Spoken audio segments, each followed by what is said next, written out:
자료를 가지고 오신 분 있으신가요? 제가 올린 거? 그러면 그냥 저는 차례에 따라서 쭉 갈게요. 노래 그냥 아는 분 따라 부르시고 노래 하나 배우고 시 하나 읽고 그렇게 해볼까 봐요. 우리가 늦게 시작했죠. 원래 요거 마치는 시간이 3시거든요. 3시까지 맞출게요. 그냥 쉬는 시간 다 살리고 3시까지 맞추고 조금 더 이어지게 되면 한 10분 더 쓰는 걸로 할게요. 원래 3시부터 3시 20분까지 돌아보기죠. 맞나요?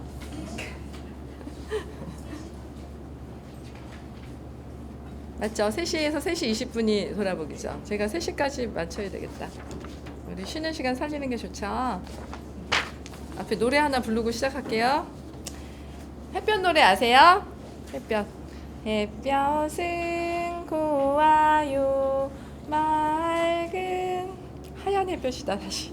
햇볕은 고와요 하얀 햇볕은 나뭇잎에 들어가서 초록이 되고 봉우리에 들어가서 꽃빛이 되고 열매 속에 들어가서 빨강이 돼요.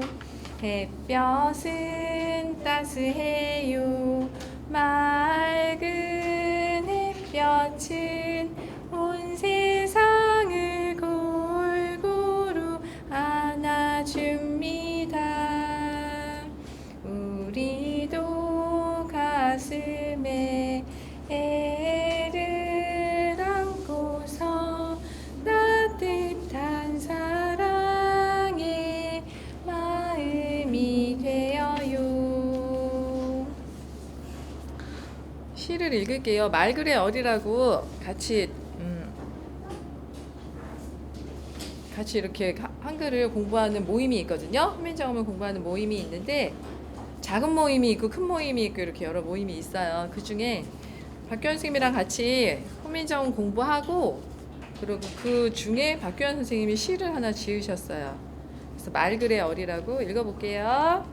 아득한 하늘, 끝없는 땅, 뜨거운 해, 포근한 달, 천지 음양을 쫓아 살아있는 모든 것이 온 힘으로 소리치면 영원의 여행자 사람의 얼 속에 세상이 떨며 고개 드네. 빛과 함께한 태초의 말씀이 지금 여기 되살아나 입으로 마음으로 말로 글로 나, 너, 우리 모두 온 누리의 뜻을 펴내. 오 놀라운 말이여, 오 드높은 글이여. 하늘에서 내려온 말글 따라 사람은 신비와 하나가 되네. 시 좋아요? 네. 이거 노래로 만들까요? 여기 뒤에 나오는 몇몇 개의 노래들이 있는데 이게 다 모임에서 만들었어요. 아이들이랑 수업하면서 공책 맨 처음에 만들어요. 저희는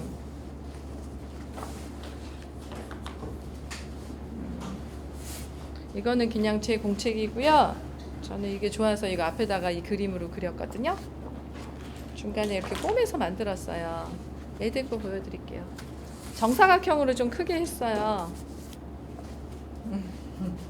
작년엔 좀 작게 썼는데 이렇게 해가지고 같이 엄마랑 그림 그리고 이제 만들어 주시는 거죠. 아이들이 못하니까. 그러고 나면 이걸로 이제 시작을 하고 이걸 이렇게 만들어 주실 때 같이 부모님들이랑 모여서 훈민정음이 어떤 건지 아까 박규현 선생님이 강의하신 것처럼 그렇게는 다 못하고 시간이 없으니까 어느 정도 같이 교육을 하고 그러고 시작을 해요.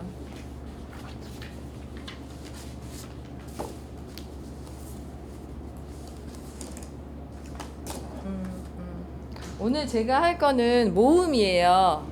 모음이 10개가 있죠. 아레아가 있고 지금 사라졌죠. 그 글씨가 아레아, 의, 하늘, 땅, 사람, 천지인 그걸 나타내는 거거든요.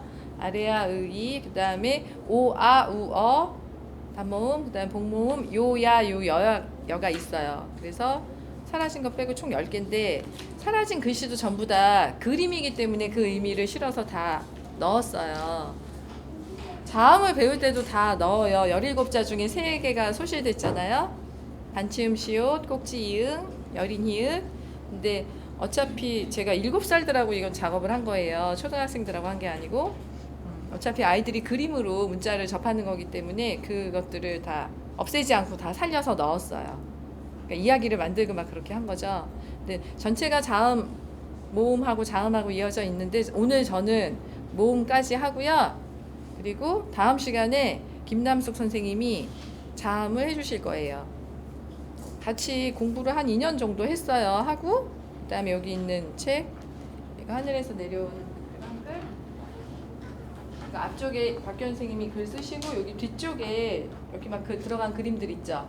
이런 거를 여러 명이 같이 작업해서 넣었는데, 그러니까 유아 7살이 한 수업도 있고요. 그리고 초등학생 1학년, 2학년 정도까지 한 수업이 여기 실려 있는 거예요. 이제 뭐 되게 많이 부족하죠. 부족한데 여기서 제가 정말 너무 이거는 꼭 읽어 보시면 도움이 되겠다 하는 거. 그러니까 수업 지도안 중에서 여기 앞에 보면 이런 표들이 있고 그 아설 순치 후음에 대한 해설을 써놓으신 게 있거든요. 그리고 낱말들을 뽑아놓고 만약에 그 방위, 그 계절 뭐 이런 것이 있다. 봄이고 목의 자리다. 오행의 그런 자리들 이런 게 있다면 그 성격에 맞는 낱말들을 좀 뽑으려고 애를 썼죠. 다 만족스럽진 않아요. 아직도 계속 진행형이고 업그레이드 되고 있거든요.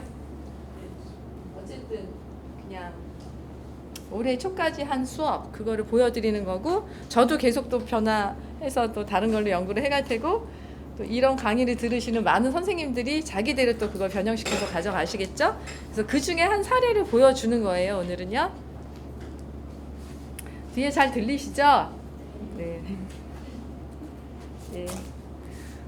7살들이 문자 수업 안 해요. 원래 교육과정이 없어요. 아까 오전에 박규현 선생님이 누리과정에서도 그런 거 없다, 문자 교육 없다라고 얘기하셨잖아요. 없어요. 누리과정 전에도 유아교육 뭐 그 전에 막 다른 역사에서도 7살 단계에 문자를 띄어라 하는 건 없거든요. 단지 그냥 언어교육이라고 하는데, 교육이라기보다는 교실 안에서 언어 영역, 수 영역, 뭐 과학 영역 이렇게 영역이 나뉘어져 있죠. 그렇게 하죠. 발도르프 어린이집에서는 영역 구별 안 해요. 모든 게 다 소통되고 열려 있거든요. 그래서 언어 영역에 가면 언어 퍼즐 맞추면서 다 맞추면 끝나. 다 정리해 놓고 나오고 이런 식으로 하지만 발도르프 어린이집에서는 그렇게 안 놀아요. 그냥 이쪽에 있는 것이 옆에랑 연결되고 이것이 변형 가능한 놀잇감이어서 다른 거랑 연결되고 그 모든 것 안에 언어도 수도 분류하는 거 수학적 사고나 과학 이런 것들이 전부 다 통합돼서 이루어져요. 그래서 진정한 의미의 자유놀이가 되죠. 일반 제가 지금 유치원 경험이기 때문에 유치원만 초점을 두고 얘기를 하는 건데, 일반 어린이집들에서는 놀이를 할 때는 사실 그거는 아이들의 자유놀이가 아니라 교사 주도형 놀이예요. 선택을 하게끔 영역을 만들어 놓고 그 안에서 선택하고 정리하고 나올 수 있게 그렇게 하는 건데, 좀 그 놀이 방식이 되게 달라요. 자유놀이라고 하는 게. 네, 그 중에서 언어, 그 중에서 또 문자를 7살만 만나요. 저희는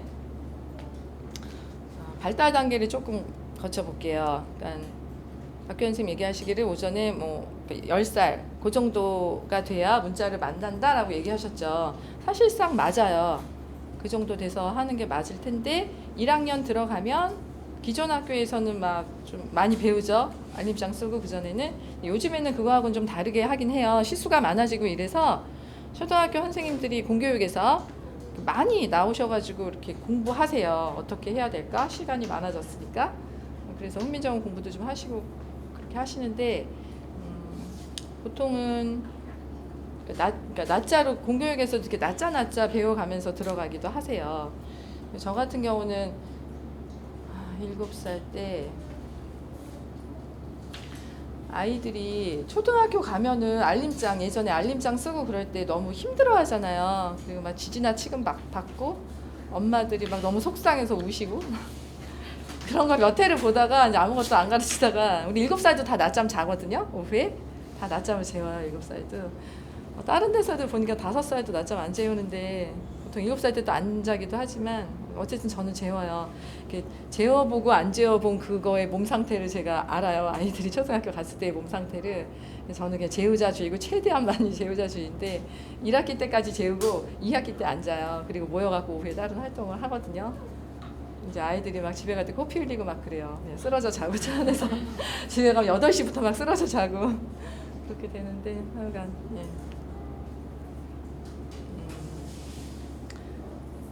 아이들 7살이 그래서 이제 그런 공부를 안 하다가 이렇게 이제 해야 되겠다. 너무 아이들이 상처받는 것 같다. 그래서 이제 시작을 하는데 처음에 저도 기역 니은부터 했어요. 기역 니은 디귿 리을 쭉 갔어요. 몇 년을 그렇게 했는데 아직 연계성이 없는 것 같아. 그래서 이제 음양오행으로 연구한 음양오행, 하여간 그런 책이 하나 나왔어요. 처음으로. 그래서 그걸 보면서 그래.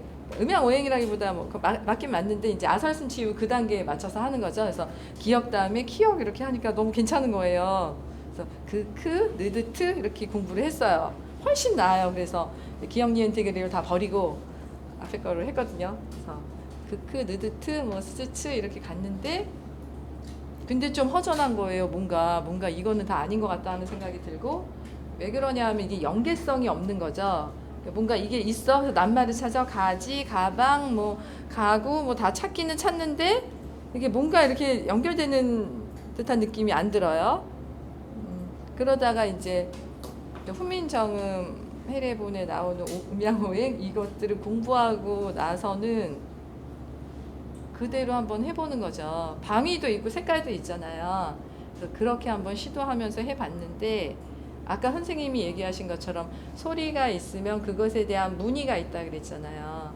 그 문의라고 하는 게 이렇게 문자로 나오는 거잖아요. 근데 그 문자가 소리하고만 합쳐져 있는 것이 아니라 뜻도 있다는 거잖아요. 한글은. 그런데 그 뜻이랑 이게 이렇게 연결이 되면서 이야기를 만들거나 낱말을 뽑을 때 좀 더 가깝게 그 문자가 가지고 있는 어떤 의미 그것과 좀 더 가깝게 소리와 뜻이 합쳐지는 그런 것들이 있더라고요. 그래서 그것으로 아이들과 함께 할 때 그것이 정말 잘 녹아 들어가는 그런 느낌도 들고 저도 굉장히 만족스럽고요. 그러니까 철학이 있는 공부잖아요. 그게 되게 좋더라고요. 그래서 이제 그렇게 시도를 하는데 아이들이 아마 10살까지 9살까지 여운이 있고 10살 정도도 그렇지만 개인차는 있겠지만 아이들이 7살까지 저는 이제 7살하고만 했으니까 7살까지는 몸을 만드는 시기예요. 발달 단계가. 그래서 3살까지는 뇌를 형성하고요. 5살까지는 이 몸통의 리듬 체계를 형성해요. 그 다음에 6살, 7살 때는 사지가 발달을 해요. 그러니까 섬세하게 들어가는 거예요. 그래서 우리가 아이들이 막 이렇게 컵을 막 엎는다거나 막 이러잖아요. 막 이렇게 넘어진다거나 막 이럴 때 의식이 아직 손끝까지 안 갔어 라고 얘기를 해요. 우리는 의식이 들어와서 이렇게 손끝까지 가서 손이 좀 여물어지고 발도 여물어지고 그렇게 될 수 있으면 좋은데 아직 거기까지 못 갔구나 라고 그렇게 얘기를 해요. 그렇게 몸이 발달하는 시기라는 거예요. 7살까지. 그리고 이제 그림에서도 많이 특징이 나타나요. 초기자가 형성될 때는 그림이 이렇게 동그라미 그림 그리면 이게 안 맞춰지죠. 막 이렇게 그리고 막 이렇게 그리다가 어느 날 딱 맞춰지죠. 그럼 그게 한 3살? 3살, 4살? 4살까지도 잘 안 되기도 하는데 초기자가 그때 딱 형성되는 시기예요. 나라고 하는 것들, 그러니까 초기 에고인 거죠. 그거를 발견을 하는 시기인데 그렇게 이제 나타나죠. 그리고 이제 아이들이 장기가 형성되고 막 그럴 때 색깔 체험을 해요. 아이들이. 그래서 뭐 이렇게 도화지를 가지고 그림을 그리면 아이들이 면을 채울 때 안에서부터 바깥으로 안 채워요. 아이들은 바깥에서 안으로 채워 들어오거든요. 나선형을 그릴 때도 안에서부터 바깥으로 이렇게 안 그려요. 결코 100명이면 100명이 다 이렇게 안 그려요. 제가 오랫동안 관찰을 했어요. 그 그림 테이블에서. 근데 아이들이 바깥에서부터 안으로 들어오거든요. 면을 채울 때도 그래요. 바깥에서부터 안으로 들어와요. 자연 상태대로 그대로 두면 어떤 인위적인 것들을 첨가하지 않았을 때 그러니까 인위적인 거라고 하는 건 어떤 거냐면 그림 그려놓고 색칠 공부하듯이 여기 면 나가지 않게 채워봐 그런 거 있잖아요. 색칠 공부책 그런 걸로 연습하지 않은 한 자연 상태대로 두면 바깥에서 안으로 채워 들어오고 나선형은 바깥에서 안으로 들어와요. 그러니까 천상의 세계에서 점점 육화되어 내려오는 거죠. 육화되어 내려와서 아이들이 7살이 되면 어떻게 되냐면 사람 그림을 그린다고 하면 혹은 뭐 집 그림을 그린다 그래도 7살이 되면 이제 이 지면에 쭉 줄을 그어요. 땅을 만들어요. 땅을 만들고 그 안에 딱 밀착되죠. 그 전에 5살이나 6살 정도에서 그림은 사람 그림을 그리면 둥둥 떠다녀요. 느끼시죠? 예. 둥둥 떠다니고 이렇게 옆으로도 있고 막 이러죠.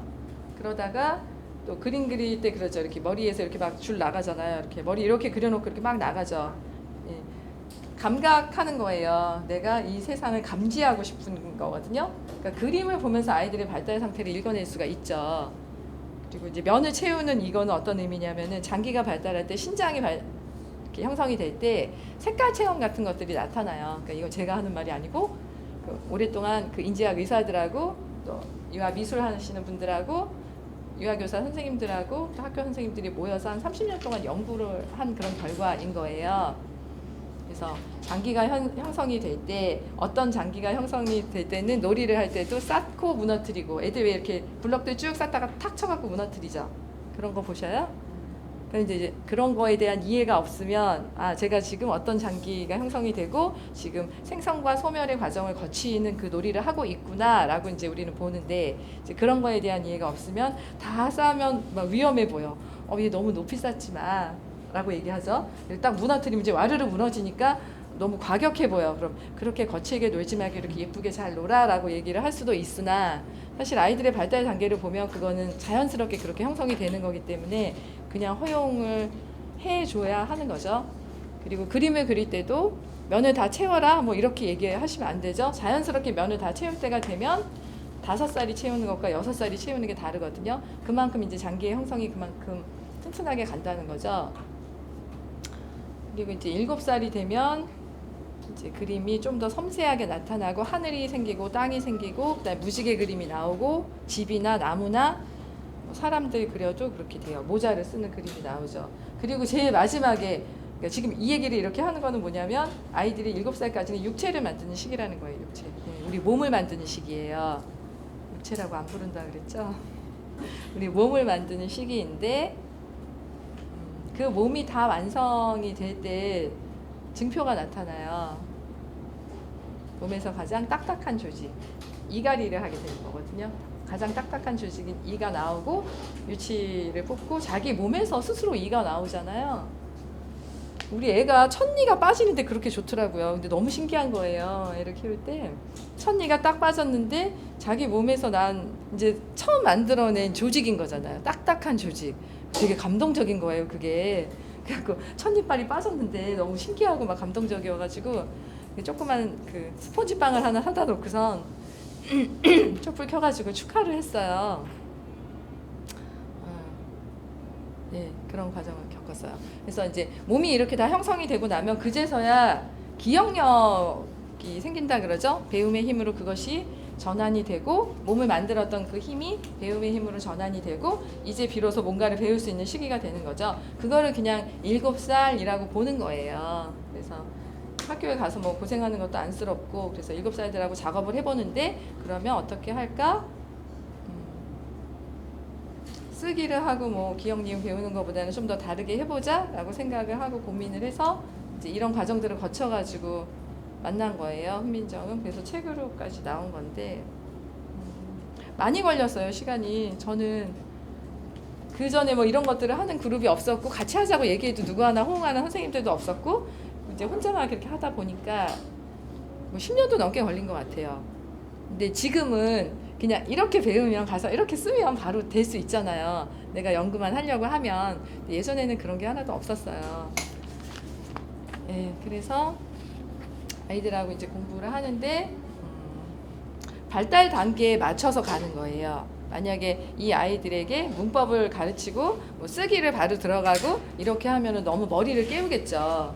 머리를 너무 깨우면 아이들이 몸이 잘 튼튼하게 자랄 수가 없어요.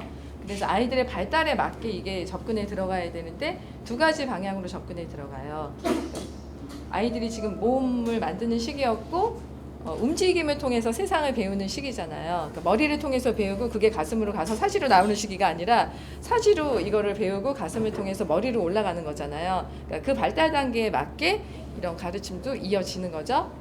그래서 움직임을 통해서 접근해요. 동작 활동을 통해서 접근하고, 그 다음에 또 하나는 그림을 통해서 접근해요. 상이라고 하는 거예요. 상을 떠올린다라고 하는 거죠. 그게 5살, 6살은 잘 안 돼요. 근데 보통은 일반 어린이집에서 5살, 6살도 학습지 해요.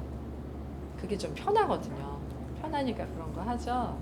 우리는 뭐 그런 생각 가진 사람도 여기는 좀 별로 없는데, 보통 일반 다른 어린이집 집단에는 이제 그런 것들을 하고, 예전에 어떤 선생님은 그것 때문에 막 너무 죄책감이 들어가지고 울먹울먹 하는 사람이 있었어요. 발도르프 교육 배웠는데 이렇게 하면 안 되는데 내가 지금은 이렇게밖에 할 수 없고, 그래서 좀 되게 안타까웠는데, 그래서 언젠가는 이런 것들을 정리해가지고 좀 잘 해봐야지 하고 늘 생각은 해왔었는데, 그게 이제 박규현 선생님 만나고 또 우리 같이 공부하는 선생님들 만나고 그러면서 이게 좀 된 거예요. 어떻게 박규현 선생님의 추진력으로 뜻하지 않게 책을 만들었는데 많이 부족해요. 저거는. 어쨌든 제가 한 수업을 알려드릴게요. 그렇게 해서 이제 그림으로 통해서 들어가죠. 움직임을 통해서 접근하고, 그러니까 수업 안에서 그런 것들을 녹아낸다고 할까, 녹여낸다고 할까요? 그렇게 하는 거죠.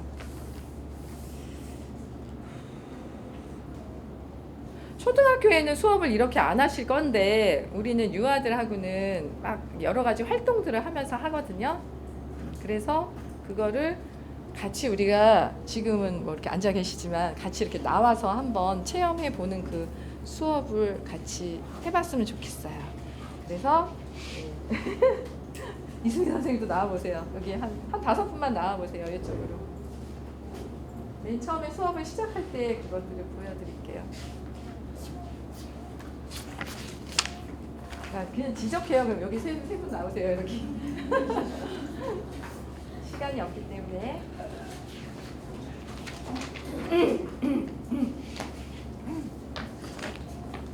저 맞아요? 네, 저쪽으로 가세요.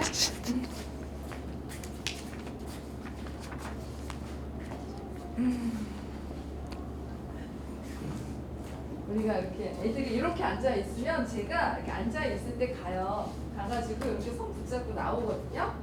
이게 이제 원시원무 라이딩 하는 그런 거예요, 유치원에서는. 시작하는 게 그냥 아무 말 없이 그냥 시작해요.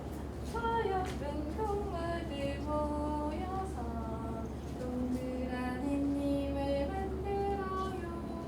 둥글게 둥글게 손잡고 신나게 햇님을 만들어요. 나간 곳은 그러고 들어간 곳은 나오고 빛나는 햇님을 만들면 햇님이 우리를 비춰줘요. 문이 닫혔어요. 문이 열렸어요. 서영이와 재영이가 서로 만났네요. 즐겁게 춤을 춰요. 신나게 춤을 춰요. 멋지게 춤을 춰요. 다시 또 만나요.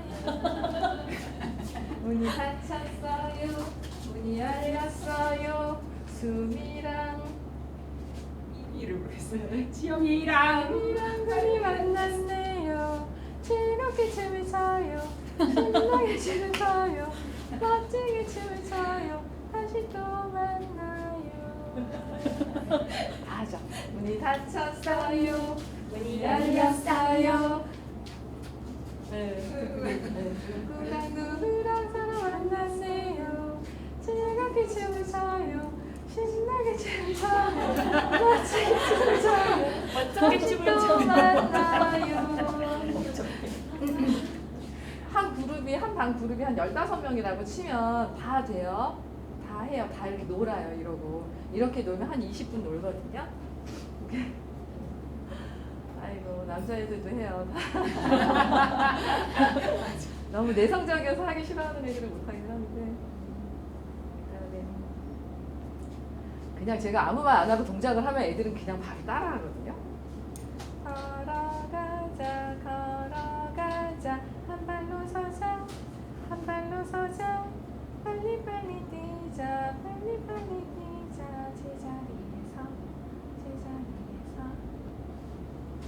걸어가자 걸어가자 한 발로 서자 한 발로 서자 빨리 빨리 뛰자 빨리 빨리 뛰자 제자리에서 언제나 자기 자리 조금 어린애들이라 언제나 자기 자리를 맞춰 쓰는 게 좋아요. 그래야 안정감이 들고 안 헷갈려요. 공간에 대한 지각이 막 여기서 이렇게 있다가 이렇게 가면 헷갈려요. 애들이 갑자기 확 잊어버리거든요. 언제나 그 자리에 아 우리 교재엔 또 다른 노래가 있어. 네, 하나 더 할게요. 옛날 릴릴릴릴라일라예 인어공주 살았대요 릴릴릴릴라일라예 인어공주 석상 밑에는 릴릴릴릴라일라예 작은 물고기 한 마리가 릴릴릴릴라일라예 석상 밑으로 떨어지는 릴릴릴릴라일라예 밥을 먹고 살았대요 릴릴릴릴라일라예 옛날 이야기 릴릴릴릴라일라예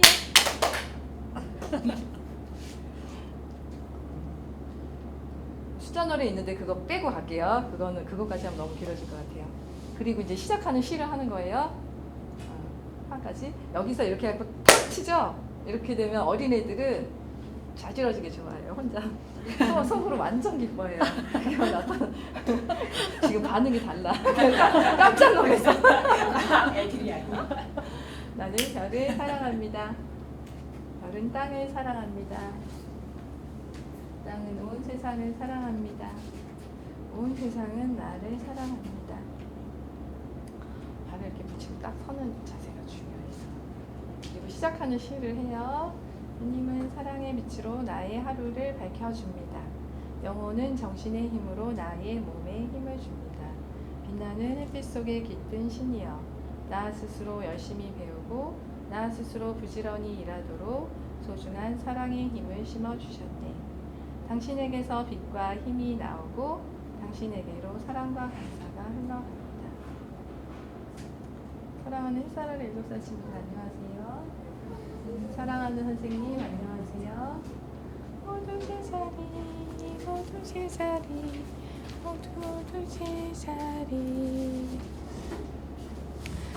네, 이렇게 하는 게 도입 20분 걸려요. 저희가 60분 수업해요. 보통 짧게 수업하면 40분 하고요. 길게 하면 90분 하거든요. 90분도 돼요.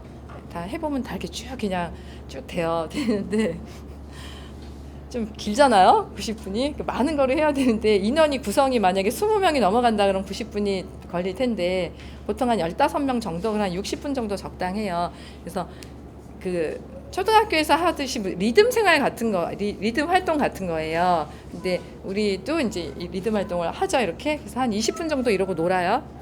그리고 이제 들어가면 자리에 앉고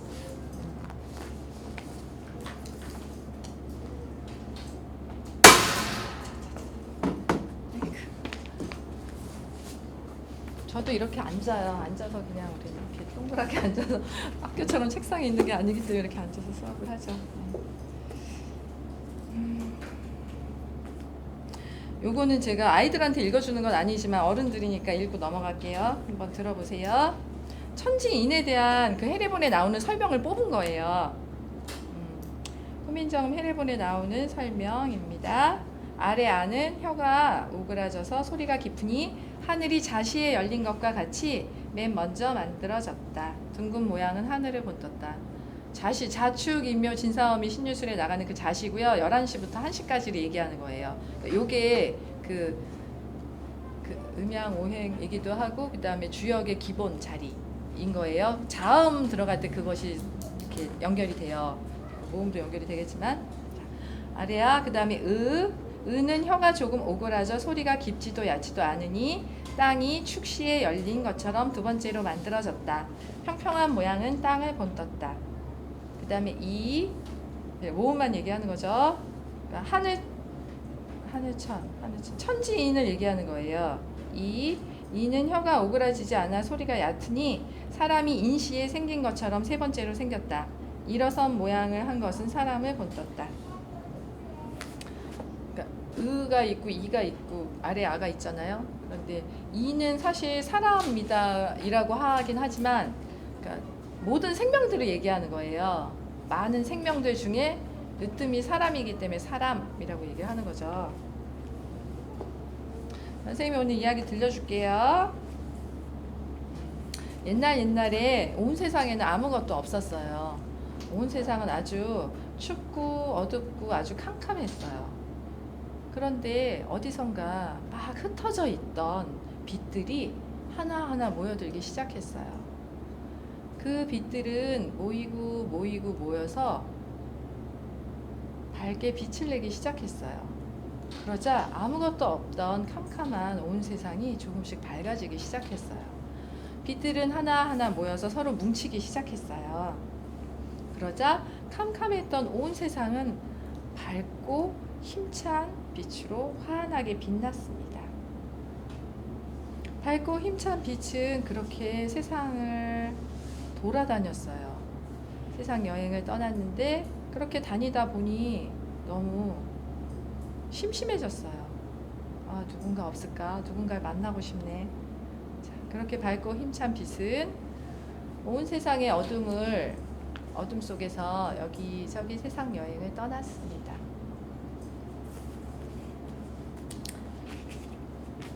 얘들아, 아주 캄캄한 세상은 어떨 것 같아? 어떨 것 같아, 지영아? 엄마가 안 보일 것 같아. 엄마가 안 보일 것 같다. 아주 캄캄한 세상은 어떨 것 같아요? 서영이는? 무서울 것 같아요.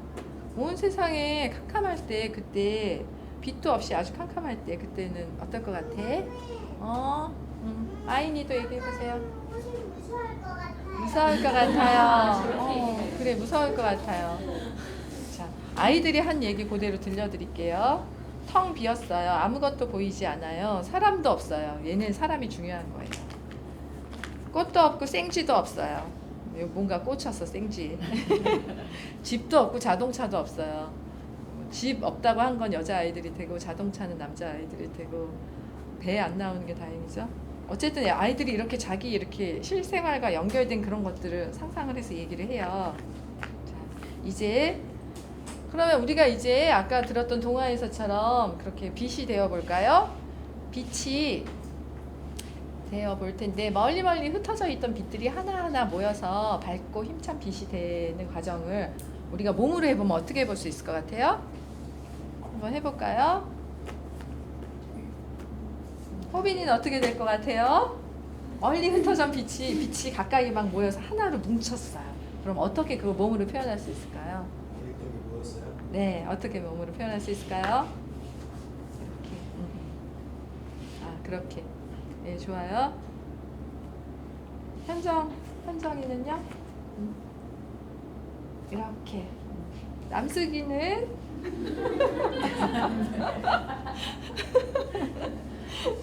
네, 애들이 이렇게 해요. 이렇게 앉아서 안 하죠? 막 의자에서 벌떡 일어나가지고 막 해요. 초등학생들도 그럴 텐데. 그쵸, 선생님? 그렇게 해요. 자, 그 밝고 힘찬 빛이 우리한테 시를 선물로 주었어요. 그 시를 선생님이 받아왔거든요.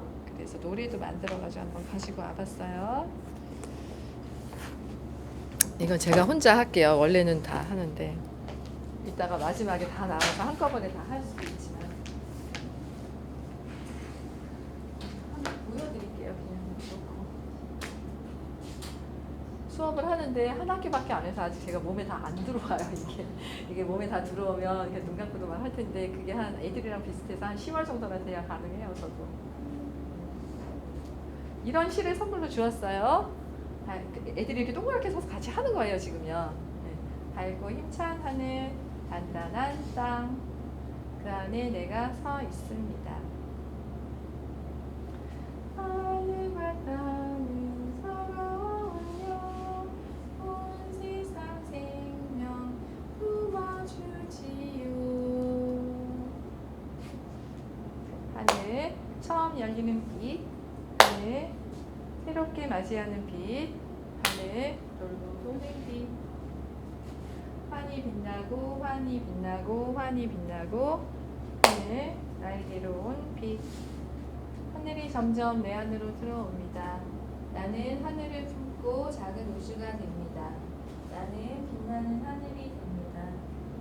하늘이 내 안으로 들어와 빛이 됩니다.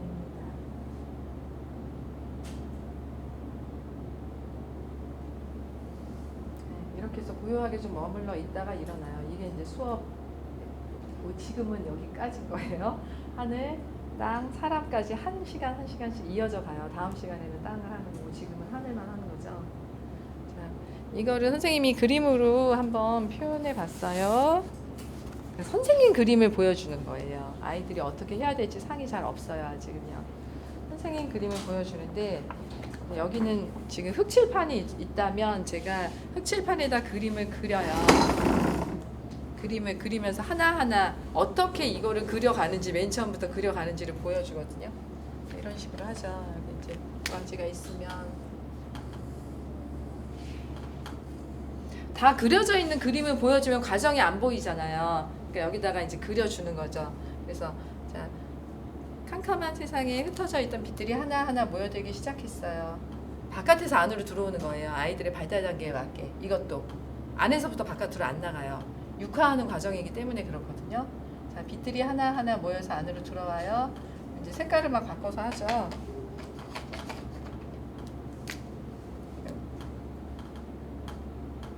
크레용이 있어서 이제 그걸로 같이 써요, 아이들하고.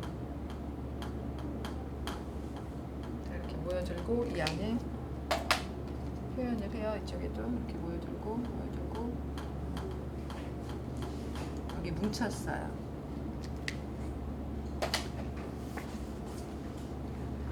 아이들이 쓰는 크레용이에요. 이렇게 하나씩 가지고 써요. 이걸로 여러 가지 색깔이 있죠. 이렇게 쓰고. 자, 이거는 선생님이 그림을 그린 거예요. 이렇게 보여주죠. 제가 이거를 이건 저의 의도예요. 그냥 의도.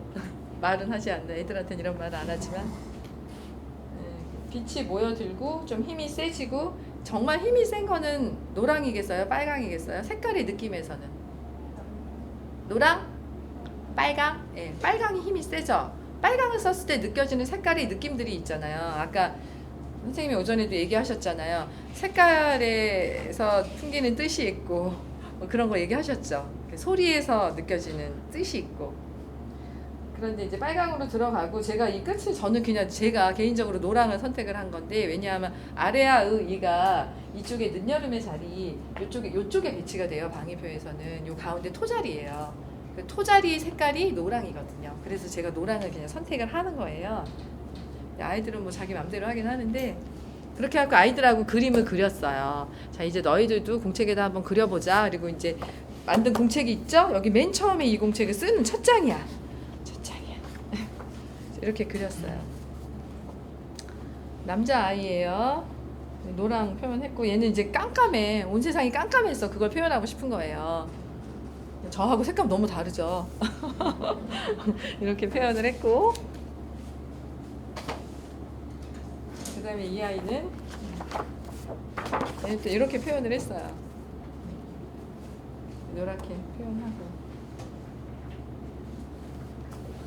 공책에 더 많이 갖고 올 걸 그랬나 보다. 여러 형태들이 있는데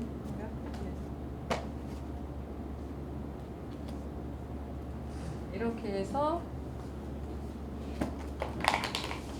그림을 다 그리면 바닥에다가 이렇게 쭉 놔요. 그러면 서로 자기네들이 그 그림을 볼 수 있게 감상을 하는 거죠. 다 느낌이 다르기 때문에 아이들마다 그런 걸 보는 게 굉장히 도움이 돼요. 그렇게 하고 나서 이 정도 하고 나면 60분이 다 돼요. 맨날 모자라. 60분이 다 되고 아이들하고 앉아서 이제 수업이 끝날 때가 된 거예요. 공채근이 가운데 쭉 이렇게 있고요. 이제 모여서 이렇게 앉아 있고 얘기를 하죠. 아까 안 했던 거 하나 할게요. 우리 모두 다 같이 숫자 손가락 놀이 1, 2, 3, 4, 5, 6, 7, 8, 9, 10. 이거 20까지 가도 충분히 가요. 7살들은요. 가볼까요? 11, 12, 13, 14, 15, 16, 17, 18, 19, 20. 얘들아, 이제 손가락이 만날 때만 숫자를 말해보자. 손가락이 안 만났을 때 숫자 얘기하지 마세요. 자, 가보자. 우리 모두 다 같이 숫자 손가락 놀이 2, 4, 6, 8, 10, 12, 14, 16, 18, 20. 어렵죠? 처음에서 어렵죠? 요거 손가락 요대로 가요. 아이들이 7살들은 처음에 한 3, 4, 5월 못하다 한 6월 정도 되면은 이렇게 잘해요. 되게 잘해요. 조금 이제 개인차는 있어요. 굉장히 내면에서 흐르는 어떤 것들을 느낄 수가 있죠. 이러고 놀아요. 이렇게 믿음도 뭐 이 문자를 배울 때 이 숫자가 무슨 상관이냐 하지만 그냥 숫자도 그냥 이렇게 기본적인 것들 하면서 놀고 손뼉치기도 하면서 놀고 그래요. 이렇게 모여 앉아서 했고, 나는 별을 사랑합니다. 별은 땅을 사랑합니다. 땅은 온 세상을 사랑합니다. 온 세상은 나를 사랑합니다. 나는 의지를 일깨우며 배움을 실천합니다. 나는 진리를 추구하며 빛을 향해 나아갑니다. 나는 세상의 발을 딛고 하나의 희망이 됩니다. 사랑하는 햇살아래 7살 친구들 안녕히 가세요. 사랑하는 선생님 안녕히 계세요. 그러고 흩어져요. 이제 7살들만의 모임이기 때문에 여기까지가 한 수업이에요. 그 흐름이 보이세요? 그 흐름이 느껴지세요? 예. 그렇게 하고 그다음에 9번째 시간, 9번째 시간에 이제 을을 하게 되죠. 이거 한 번에 하나씩이에요. 을을 하게 되는데 아까처럼 또 해요. 모여서 모여갖고 또 노래하죠. 문이 닫혔어요. 문이 열렸어요. 앉아있을 때 쭉 와가지고 그 둥그렇게 모이는 걸 하고, 그 다음에 문이 닫혔어요, 열렸어요 노래를 하고 또 놀고 신나게 놀고 들어가서 앉고 나면 다시 이야기를 하는 거죠. 밝고 힘찬 빛은 여행을 떠났어요. 누군가를 만나고 싶었거든요. 그때 어디선가 바람이 불어왔습니다. 밝고 힘찬 빛은 바람을 따라 살랑살랑 춤을 추었습니다. 그러자 바람을 따라 위로 올라간 빛이 있었고 아래로 내려온 빛이 있었습니다. 위로 올라간 빛은 하늘이 되었고, 바람을 따라 살랑살랑 춤을 추다 아래로 내려온 빛은 땅이 되었습니다. 아래로 내려온 빛은 주위를 둘러보았습니다. 주변은 고요했습니다. 빛들은 천천히 아래로 내려와 모여들었습니다. 빛이 모이자 단단하게 뭉쳤습니다. 그래서 아주 단단해졌습니다. 아래로 내려온 빛이 위로 올려다 보니 하늘이 보였습니다. 위로 올라간 빛은 하늘이 되어서 아래를 내려다 보니 땅이 보였습니다. 하늘아 안녕, 땅아 안녕. 밝고 힘찬 빛은 이제 하늘과 땅으로 나뉘어졌습니다. 그리고 이제 더 외롭지 않았습니다. 그리고 둘이 서로 어울려서 재미나게 이야기를 나누었습니다. 얘들아, 바람이 불어와서 살랑살랑 춤을 추다가 바람을 따라 위로 올라가고 아래로 내려오고 바람에 따라 아래로 내려온 빛은 어떻게 했을 것 같아? 바람에 따라 살랑살랑 춤을 추는 빛이 아래로 내려온 거를 누가 몸으로 한번 표현해 볼래요? 혜주가 한번 표현해 볼래? 그 자리에서.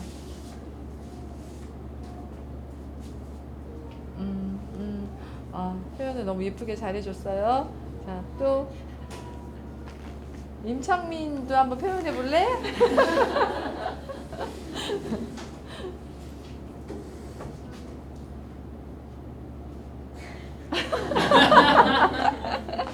네, 좋아요.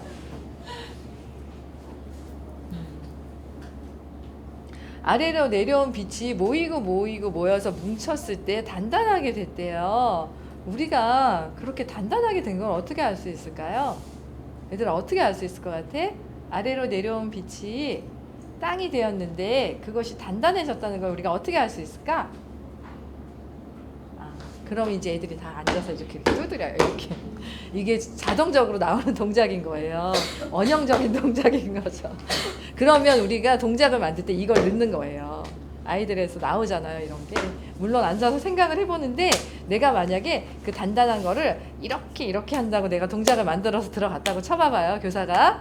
그런데 아이들하고 얘기를 나눠보는데 애들이 막 이렇게 해. 그러면 그 순간 앞에 내가 준비한 건 버려야 돼. 버리고 동작을 바꾸는 거예요. 이렇게. 그래야 그게 좀 더 생동감 있고 살아있는 그런 동작이 되는 거죠. 자, 그래서 두 번째 거를 보여드릴게요. 동작을. 그 땅으로 내려온 빛이 단단해진 빛이 우리에게 시를 선물로 주었어요. 같이 해보자. 이렇게 섰어요. 밝고 힘찬 하늘, 단단한 땅, 그 안에 내가 서 있습니다. 하늘과 땅은 서로 울려 온 세상 생명 품어주지요. 밝고 힘찬 빛은 바람에 따라 살랑살랑 춤을 마음대로 돌아다니는 거예요. 지금 애들이 막 이러고 돌아다녀요. 막 한참. 위로 올라간 빛은 하늘이 되고 아래로 내려온 빛은 땅이 됩니다. 발을 디디고 단단한 땅은 내 안으로 들어와 빛이 됩니다. 두 번째 시간은 여기까지만. 그러면 여기서 동작을 해요. 그렇게 해서 우리가 몸으로 표현해 본 단단한 땅을 한번 달팽이 끈으로 한번 모양을 내볼게요.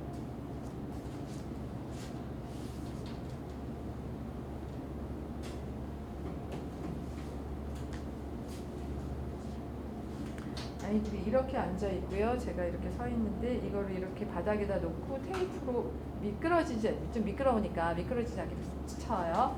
지금 여기는 무엇이 없는데, 그리고 한 사람씩 나와서 이거를 이제 걸어볼 거예요. 선생님이 먼저 해볼게요.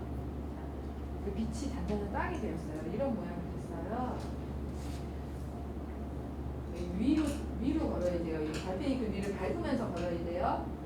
왜냐하면 발에 느낌이 있어요. 지금 이제 교실이니까 발을 벗고 있죠. 신발 신고 있는 게 아니고요. 있죠? 그래서 여기 이제 선생님 먼저 해볼게요. 글귀가 있는데 잠깐만요.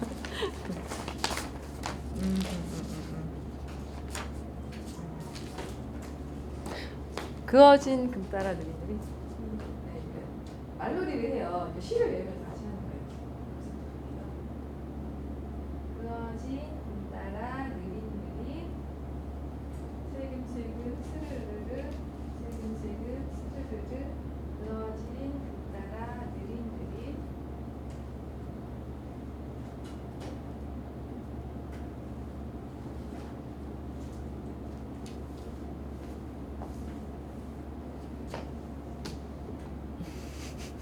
미순이가 나와서 한번 해볼래?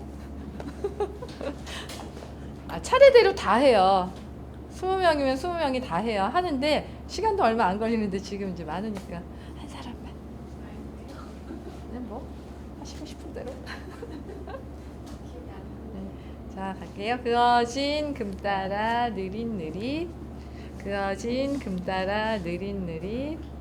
슬금슬금 스르르르. 슬금슬금 스르르르. 그어진 금 따라 느릿느릿. 그어진 금 따라 느릿느릿.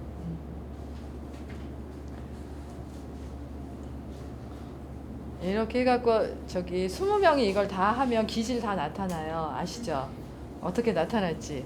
피리릭 가는 애 있고 이렇게 난리 치면서 가는 애들이 있고 이렇게 얌전하게 가는 애들이 있고 기질이 나타나죠. 자, 그어진 금 따라에서 다 계속 그 소리가 들어가죠. 느릿느릿 다 그 소리가 들어가죠. 말놀이를 이렇게 하면 아이들이 그 다음에 달팽이끈 가지고 이렇게 놀아요. 교실 안에서 실제로 놀이로 이제 연결이 되죠. 이렇게 해서 해보고 나서 그림을 그려요. 다시 칠판에 그림을 그리고 그 다음에 선생님이 이거를 공책에다 그렸어요. 너희들도 한번 해볼까? 여기 아니네.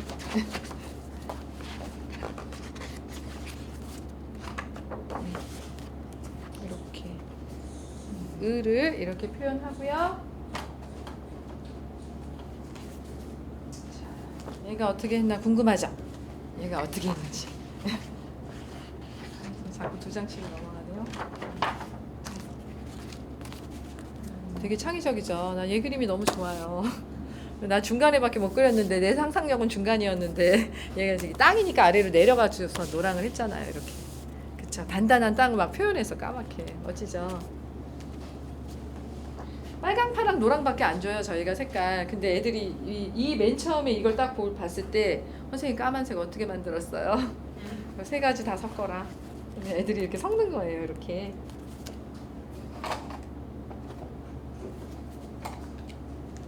그런 게 참 좋아요. 없는 곳에서 있는 것을 만들어내는 거. 없는 곳에서 막 중앞에서 만들어내는 거. 이렇게. 되게 느낌 다르죠? 똑같은 까마귀인데 까마귀도 다르고.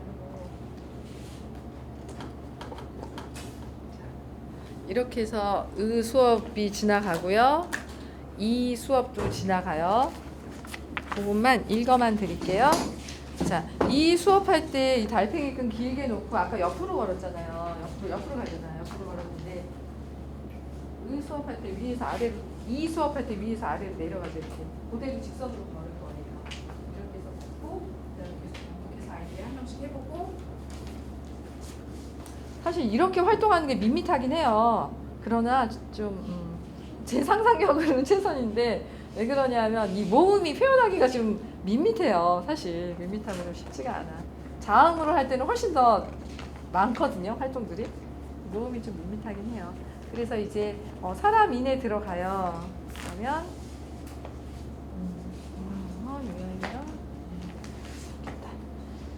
하늘과 땅이 이렇게 나뉘어지자 그 안에 온갖 생명들이 태어나기 시작했습니다.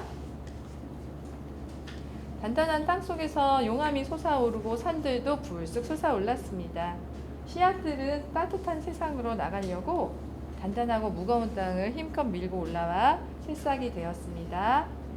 어느덧 숲을 이루자 새들이 노래하고 토끼랑 사슴 같은 동물들이 뛰어다니며 즐거워했습니다. 그리고 아름답게 두 팔로 선 사람도 태어났습니다. 하늘과 땅은 세상의 모든 생명들에게 자기의 빛을 비춰주었습니다. 그리고 생명들 안에서 하나가 되었습니다. 세상에 있는 모든 것들은 이런 모든 것들을 즐거워하며 말했습니다. 세상에 있는 모든 생명들은 즐거워하며 말했습니다. 아, 세상은 정말 좋구나 하고 생각했습니다. 네, 7살까지 단계에서는 그러니까 7살 마무리를 지으면서 세상은 정말 좋은 거야 라고 생각하면 되게 성공한 교육인 거예요. 그리고 그 다음 단계 14살까지는 그렇죠. 세상은 아름다워 마치게 되죠. 그리고 21살까지는 그렇죠. 고등학교를 졸업하면서는 세상은 정말 진실되구나 라고 생각하면 발도르프 교육에서 얘기하는 그 3가지 그런 것들이 다 충족된다고 얘기해요. 그래서 어쨌든 우리는 아 세상은 정말 좋구나라고 하는 거를 7살 단계까지 아이들에게 주려고 환경을 이렇게 만들죠. 자 그리고 이제 여러 가지 이렇게 이야기를 나누고요. 자료에 보면 다 나오거든요. 그리고 이제 아래야 이 시가 있고요. 그거를 다 연결해서 하나의 라이겐으로 구성을 해요.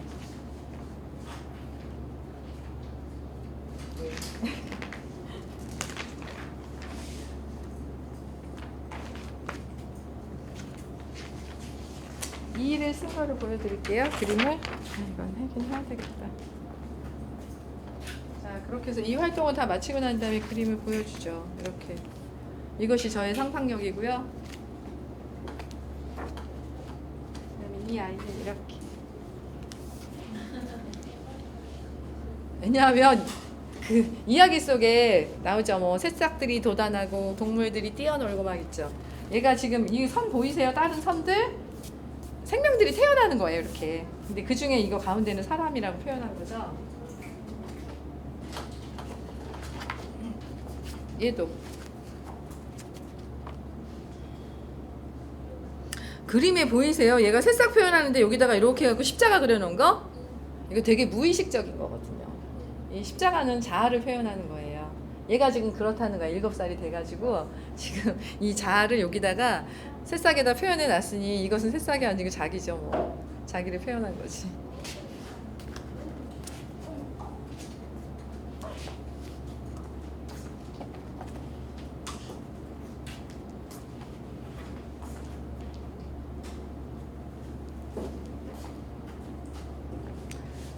라이겐 끝에 모음 노래가 들어갈 건데 이거는 같이 한번 해봤으면 좋겠어요.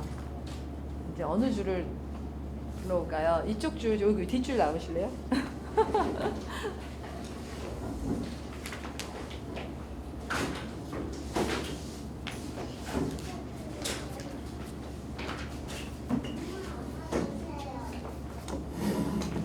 동그랗게 서고. 이건 이제 천지인 라이겐이 완성이 된 거예요. 1시간씩 쭉 가다가 라이겐이 완성이 돼서 이거는 지금부터 해서 이제 졸업할 때까지 쭉 계속 가는 거예요. 노래와 함께. 밝고 힘찬 하늘, 단단한 땅, 그 안에 내가 서 있습니다. 노래 한번 볼게요. 하늘만 땅이 서로 울려 온 세상 생명 품어주지요.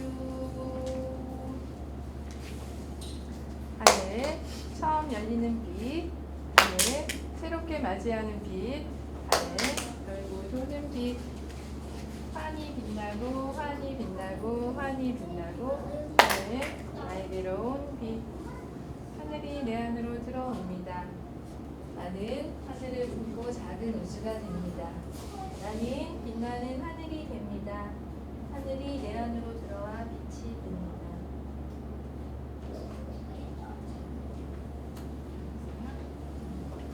하늘과 땅은 서로 울려 온 세상 생명 품어주지요. 밝고 힘찬 빛은 바람을 따라 살랑살랑 춤을 춥니다.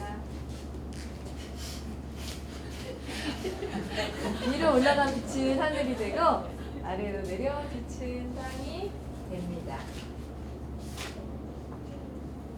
발을 디디고 단단한 땅은 내 안으로 들어와 빛이 됩니다. 하늘과 땅은 서로 울려 온 세상 생명 품어주지요. 나는 머리에서 발끝까지 빛나는 하늘입니다. 나는 가슴에서 손끝까지 단단한 땅입니다. 하늘과 땅 사이에 강물이 흘러가고 산들이 불쑥 솟고 새싹이 돋아나고 동물들이 뛰어놉니다. 나는 하늘과 땅을 품고 곧게 서 있습니다. 하늘과 땅은 내 안에서 하나가 됩니다. 라이겐으로 했던 시는 여기까지인데 여기에 모음 노래를 만든 거를 덧붙여서 이었어요. 붙여 넣었거든요. 천지인이지만 뒤에 오아오음 그런 것들이 다 나와요. 모음들이 오늘이 모여든 땅은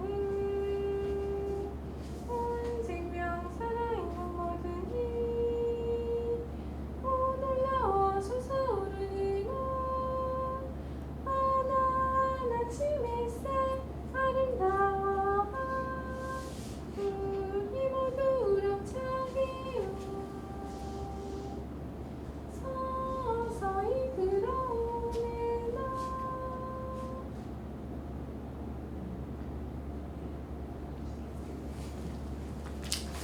여기까지 해서 요 노래까지 이렇게 하나의 라이겐이 완성된 거고요. 모음으로.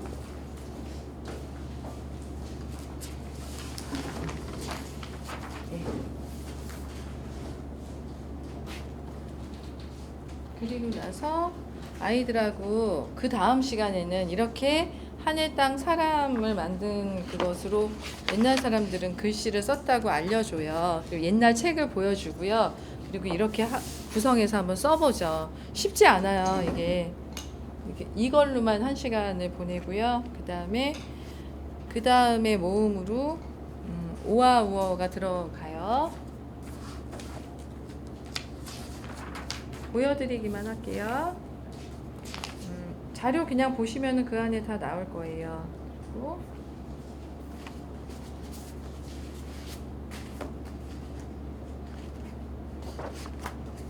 이렇게 아이들이 그림을 그리거든요.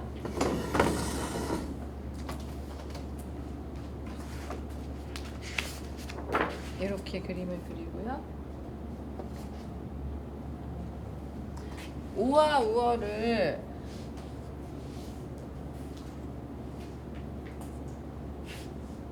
하나씩 다 따로따로 다뤄도 되죠. 오가 들어가는 거, 아가 들어가는 거, 그렇죠? 자, 그냥 한번 해볼까요? 오가 양의 느낌이에요, 음의 느낌이에요? 오가 이렇게 솟아 올라가죠, 위로. 양이에요. 뭐 박규현 선생님이 얘기하듯이 이런 방위판에서 1의 자리이고 양의 자리예요. 1의 자리, 6의 자리 해서 자리가 있고 양 자리가 있고 다 그게 포함되어 있거든요. 아까 그거를 설명을 좀 못하셨다고 좀 아쉬워하셨는데 다음에 설명해 주시겠죠? 자, 그럼 아는 어떨 것 같아요? 아는 양 같아요, 같아요? 양이죠. 아 하고 나가잖아요. 그래서 아 하고 펼쳐지죠. 근데 우는요? 같으죠. 우 그러고 이렇게 내려오죠. 밑으로 내려오고. 어는요? 어도 안으로 이렇게 들어가죠. 하고 이렇게 들어가잖아요. 음의 자리예요. 숫자로도 그렇게 표현이 돼요. 음양 오행에서 그렇게 나오는 거거든요.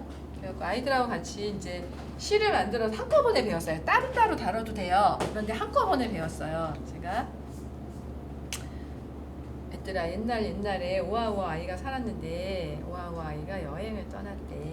그런데 이런 일을 겪었다. 오아오아 아이가 오름산에 오르다 구덩이에 빠졌네. 나갈 길을 찾다가 더 들어가서 황금공을 찾아서 돌아왔다네. 이거 다 색깔로 하는 거예요. 지금 까만 걸로만 하지만 노란 색깔로 해요. 이렇게 칠판에다 그리면서 이렇게 그린 거예요. 그대로 보고. 자, 한 번 더 해볼까요? 오아우아 아이가 여행을 떠났어요. 오아우아 아이가 오름산에 오르다 구덩이에 빠졌네. 나갈 길을 찾다가 더 들어가서 황금공을 찾아서 돌아왔다네. 하고 오아오아를 한꺼번에 다 배워요. 단모음을. 그리고 이제 그런 활동을 해볼 수가 있겠죠. 오오오 소리가 들어가는 말 하면 찾을 수 있죠. 뭐. 오이도 찾을 수 있고 오도 찾을 수 있고 그렇게 해서 이제 말놀이를 할 수도 있고 뭐 문장을 만드는 놀이를 할 수도 있고요. 그렇게 해서 이걸 끝내고 난 다음에는 그 다음 시간에 이제 요야유어를 하죠. 이렇게 해서 이제 다 다뤄주는 거죠. 이거 한꺼번에 다뤘어요. 얘들아 지난 시간에 우리가 이거를 했는데 오아오 아이가 가지고 찾아온 황금공은 사실은 알고 보니 요술공이었대. 용기를 주는 요술공이었던 거야. 오아오 아이는 그 황금공을 들고 다시 또 여행길을 떠났어. 오아우어 아이가 황금공을 가지고 용을 찾아 떠났네. 양지 바른 곳에서 유리새를 만나고 연못가에 닿아서 여의주를 물고 있는 용을 만났네. 이건 좀 과정을 좀 뺀 거긴 하지만 그래서 요, 야, 유, 여라고 하는 복모음을 배워요.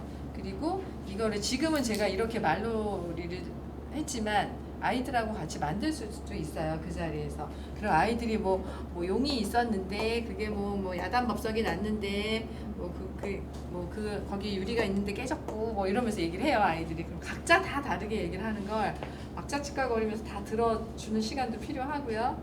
그렇게 해서 뭐 낱말들을 찾아볼 수도 있고요. 이렇게 해서 이제 요거를 다 끝내면 요런 방위판, 네. 기본 이런 것들이 좀 그려지죠. 그려지고 이렇게 해서 이제 색깔별로 했죠. 이렇게 해서 그 다음에 이제 모음을 들어갈 때는 어떤 선생님은 여기가 태극의 자리고 수자리이기 때문에 여기서부터 시작을 하기도 하시고요. 또 저 같은 경우에는 봄에 만나서 아이들하고 수업을 하기 때문에 그냥 봄부터 여기에서부터 이렇게 싹이 나는 이야기부터 들어가요. 그래서 이렇게 보여드릴게요. 그림만.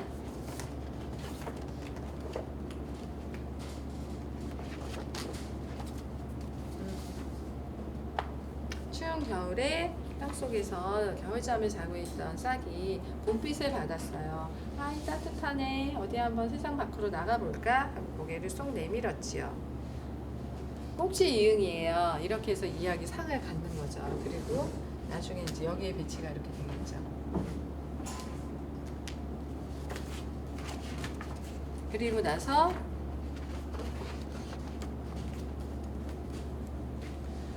싹이 봄에 바깥으로 나왔는데 햇빛이 너무 따뜻해서 점점 자라기 시작했어요. 점점 자라고 자라서 또 주변에 뭐가 있나 너무 궁금해서 주변을 둘러보려고 옆으로 또 나아가면서 굽어졌어요. 그리고 그림을 그려요. 아이들 그림도 있고 그렇게 해서 이제 하고 넘어가는 거죠. 그리고 나면 이제 여름의 단계에서 느드트르 이렇게 하고 그 다음에 다시 늦여름으로 왔다가 가을로 갔다가 겨울로 가서 추운 겨울로 가서 희읍까지 가면 흑까지 가면 이제 아마도 한 11월, 12월 그 정도 되겠죠. 그러고 나면 이제 이걸로 나중에 그 학교에 이렇게 족자 있는 것처럼 그런 것도 만들어서 할 수 있고요. 제가 그림을 그려보려고 그랬는데 시간이 많이 지나서 그림 못 그릴 것 같다. 준비는 다 해갖고 왔으나 이런 그림 한번 그려보면 좋을 것 같은데 그렇게 해서 모음을 한꺼번에 막 쭉쭉쭉 왔어요. 그림 한 장 안 그리고 쭉쭉쭉 왔어요. 조금 이렇게 들어오세요? 조금 이해가 되세요? 좀 어려워요. 모음이 이렇게 전달하기도 좀 어렵고 수업하기도 좀 어렵고. 노래를 하나 할게요. 아까는 모음 노래를 했죠. 모음 노래를 했는데 그 다음에 혼민정음 노래를 만든 것이 있어요. 그걸 한번 해볼게요. 누구든지 배우기 쉬운 바른말 뜻깊은 다섯 소리 본떠 만등이 어금니에서 나오는 소리 혀를 타고 천정에 닿으면 르 입술 사이로 나오는 소리 브 이 사이로 새어나가면 즈 아름다운 목 깊은 소리 늘 이어가는 닷소리 되었네. 누구든지 배우기 쉬운 바른말 하늘 땅 사람이 어우러져 하늘이 사람을 만나 아, 어, 야, 여. 하늘이 땅을 만나면 오, 우, 요, 유. 으는 평평한 땅, 이는 서 있는 사람, 하늘 땅 사람이 어우러져 늘 이어가는 홀소리 되었네. 닷소리 크크 느드트르 무브프 스즈츠 으흐 14자의 홀소리 으이 오아우어 요야요여 10자의 늘 바른 맑은 한글 되었네. 예. 자, 오늘 여기까지만 할게요. 이것도 만들었어요. 박현 선생님이랑 같이 노래 가사 만들고 해서. 예. 질문 있으세요? 박현 선생님도 질문 받는 시간이세요. 앞으로 나오세요. 예. 하나요? 딱 앉아서 하거나 막 이러지 않죠. 이렇게 술렁술렁 돌아다니고 왔다 갔다 움직이고 하지만 그 안에 질서가 있죠. 예. 수업을 못할 만큼은 아니에요. 예. 집중이 뭐 이제 우리 유아교사들은 그런 거 있어요. 애들이 막 흩어져 막 이러면은 그 다음에 바로 이렇게 주의 집중을 해서 모으는 능력이 있거든요. 노래를 부르고 예, 돼요. 60분 해도 예. 노래는 다 만드신 거예요? 이게 여기 한글 관련된 거. 한글 관련된 노래들은 다 만든 거예요. 이 책에 안 나와요. 이거는 따끈따끈하게 나온다. 여기 나오는 거 있고 그 뒤에 조금 바꿔서 가사 조금 다시 수정한 거 있고 예 그래요. 선생님요? 그룹에서 예, 한글 울타리라고 하는 모임이 있어요. 공부하는 모임이 한 2년 됐어요. 아 바빠 죽겠어요. 진짜. 예. 또 다른 거 궁금하신 거 모음에 관련된 다음 주엔 자음을 깊이 팔 거예요.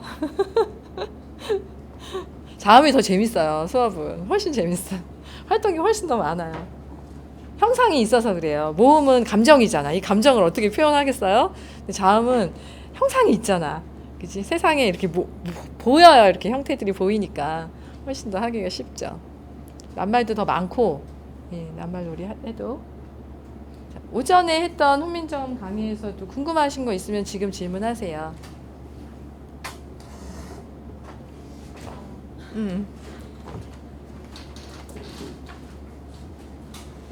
제가 어떤 분의 이야기를 듣게 됐는데요.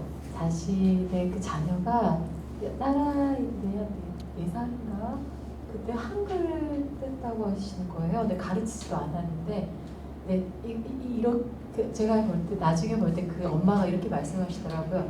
아이가 그것을 익히게 되어진 계기가 아무래도 요즘에는 그 컴퓨터로 그 노래 같은 걸 많이 틀어주게 되어지면 마치 노래방 기계처럼 단어가 나오면 밑에 이제 글자가 이렇게 찍혀서 이렇게 노래 그 소리하고 맞춰서 글자가 이렇게 표기가 되어져서 나오는데 아이가 이제 그걸 굉장히 이제 반복적으로 이렇게 노래를 듣고 이걸 화면을 이렇게 보면서 그게 글자인지는 몰랐지만 소리를 듣고 밑에 표기된 걸로 해서 뭔가 연관을 지어서 아이가 그렇게 해서 배운 것 같다라고 이야기를 하시더라고요.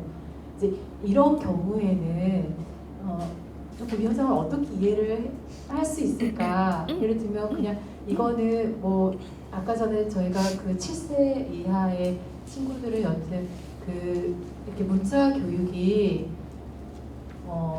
개념 언어로 이렇게 이야기를 나누는 것이 아니라 세 가지의 그 형식으로 특히 감성 예술적 접근으로 해서 아이들에게 교육 방법 접근이 되어진다고 하잖아요. 근데 지금 이런 경우는 특별히 뭔가 개념으로 아이에게 설명한 것도 아닌데 그런 어떤 방법으로 아이가 습득을 한 상황을 좀 어떻게 이해를 해야 될까? 네, 그게 좀 궁금합니다.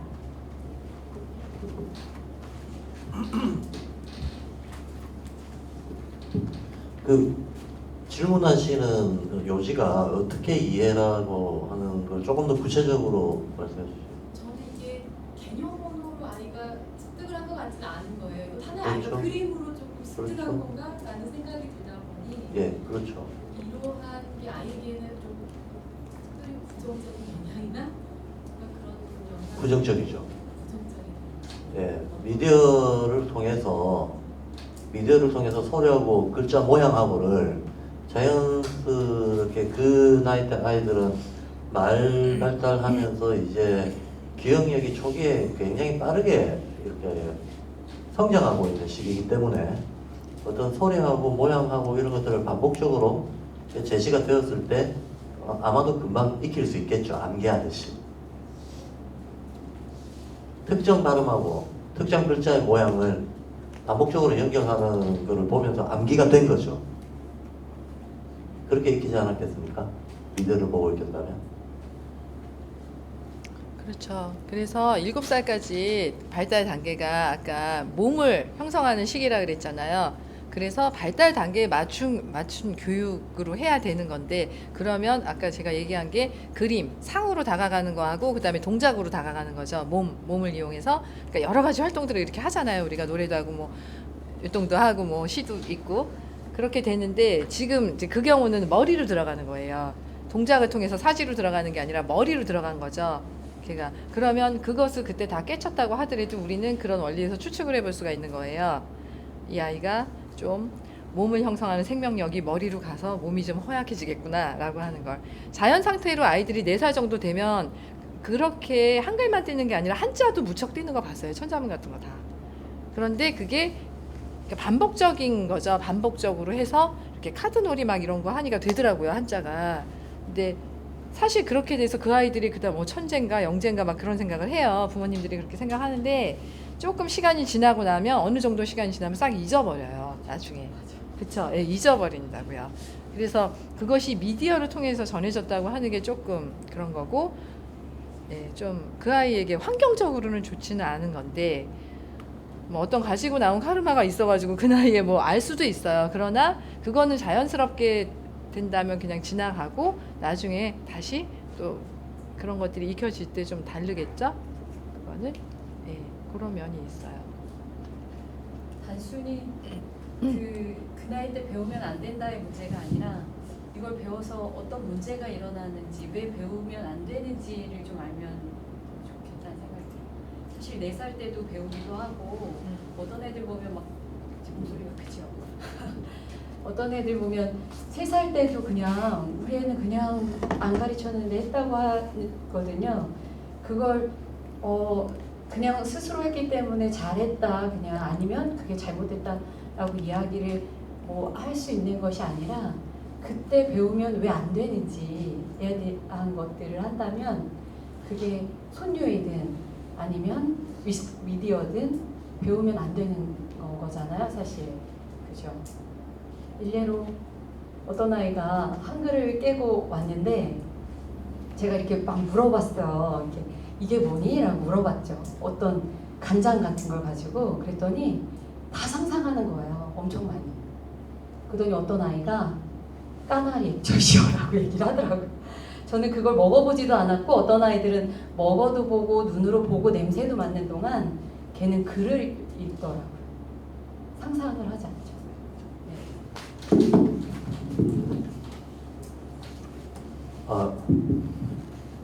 그동안 인지학 얘기를 하면서 이제 계속 발달 단계에서 공통적으로 나왔던 게, 어렸을 때는 공감 능력이 커지고, 그 다음에 체험 감상을 바탕으로 해서 상상과 환상을 통해서 아이들이 의식이 성장할 때다, 이렇게 의미 규정을 해왔잖아요.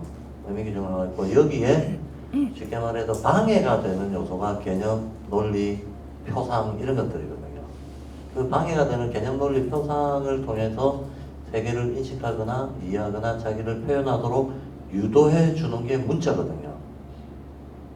그러니까 이제 발도르프에서는 발달론에 그 다른 교육을 시킨다라고 하는 게 적기 교육 개념인 건데, 적기 교육에서 제일 이렇게 경계하는 것이 그 순서를 바꿔서 교란시키는 거라고 누누이 말씀을 드리잖아요.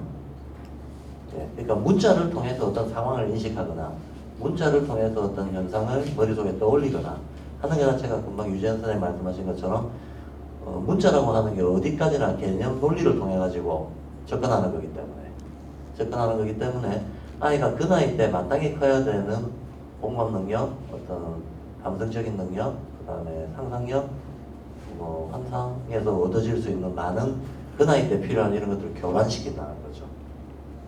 그러니까 실제로는 그 글자를 어쩌다가 알게 됐다 하더라도 가급적이면 주변의 부모 교사들이 아이가 글에 심취하고 책에 심취하는 것을 좀 이렇게 다른 활동이나 오히려 그 나이 때 어울리는 그 방식에 재미를 붙이도록 유도를 해주는 게 더 필요하겠죠.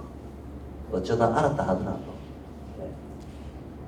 그래서 제가 오전 강의에도 말씀드렸지만 최악의 교육이 10살 이전에 독서 영재 교육이다라고 하는 거예요. 그 방식 자체가 문제가 되잖아요. 그 나이 때.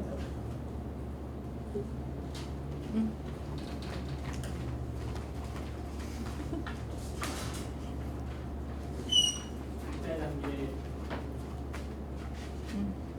중에 동화되는 시기 3세에서 5세 사이에요. 네.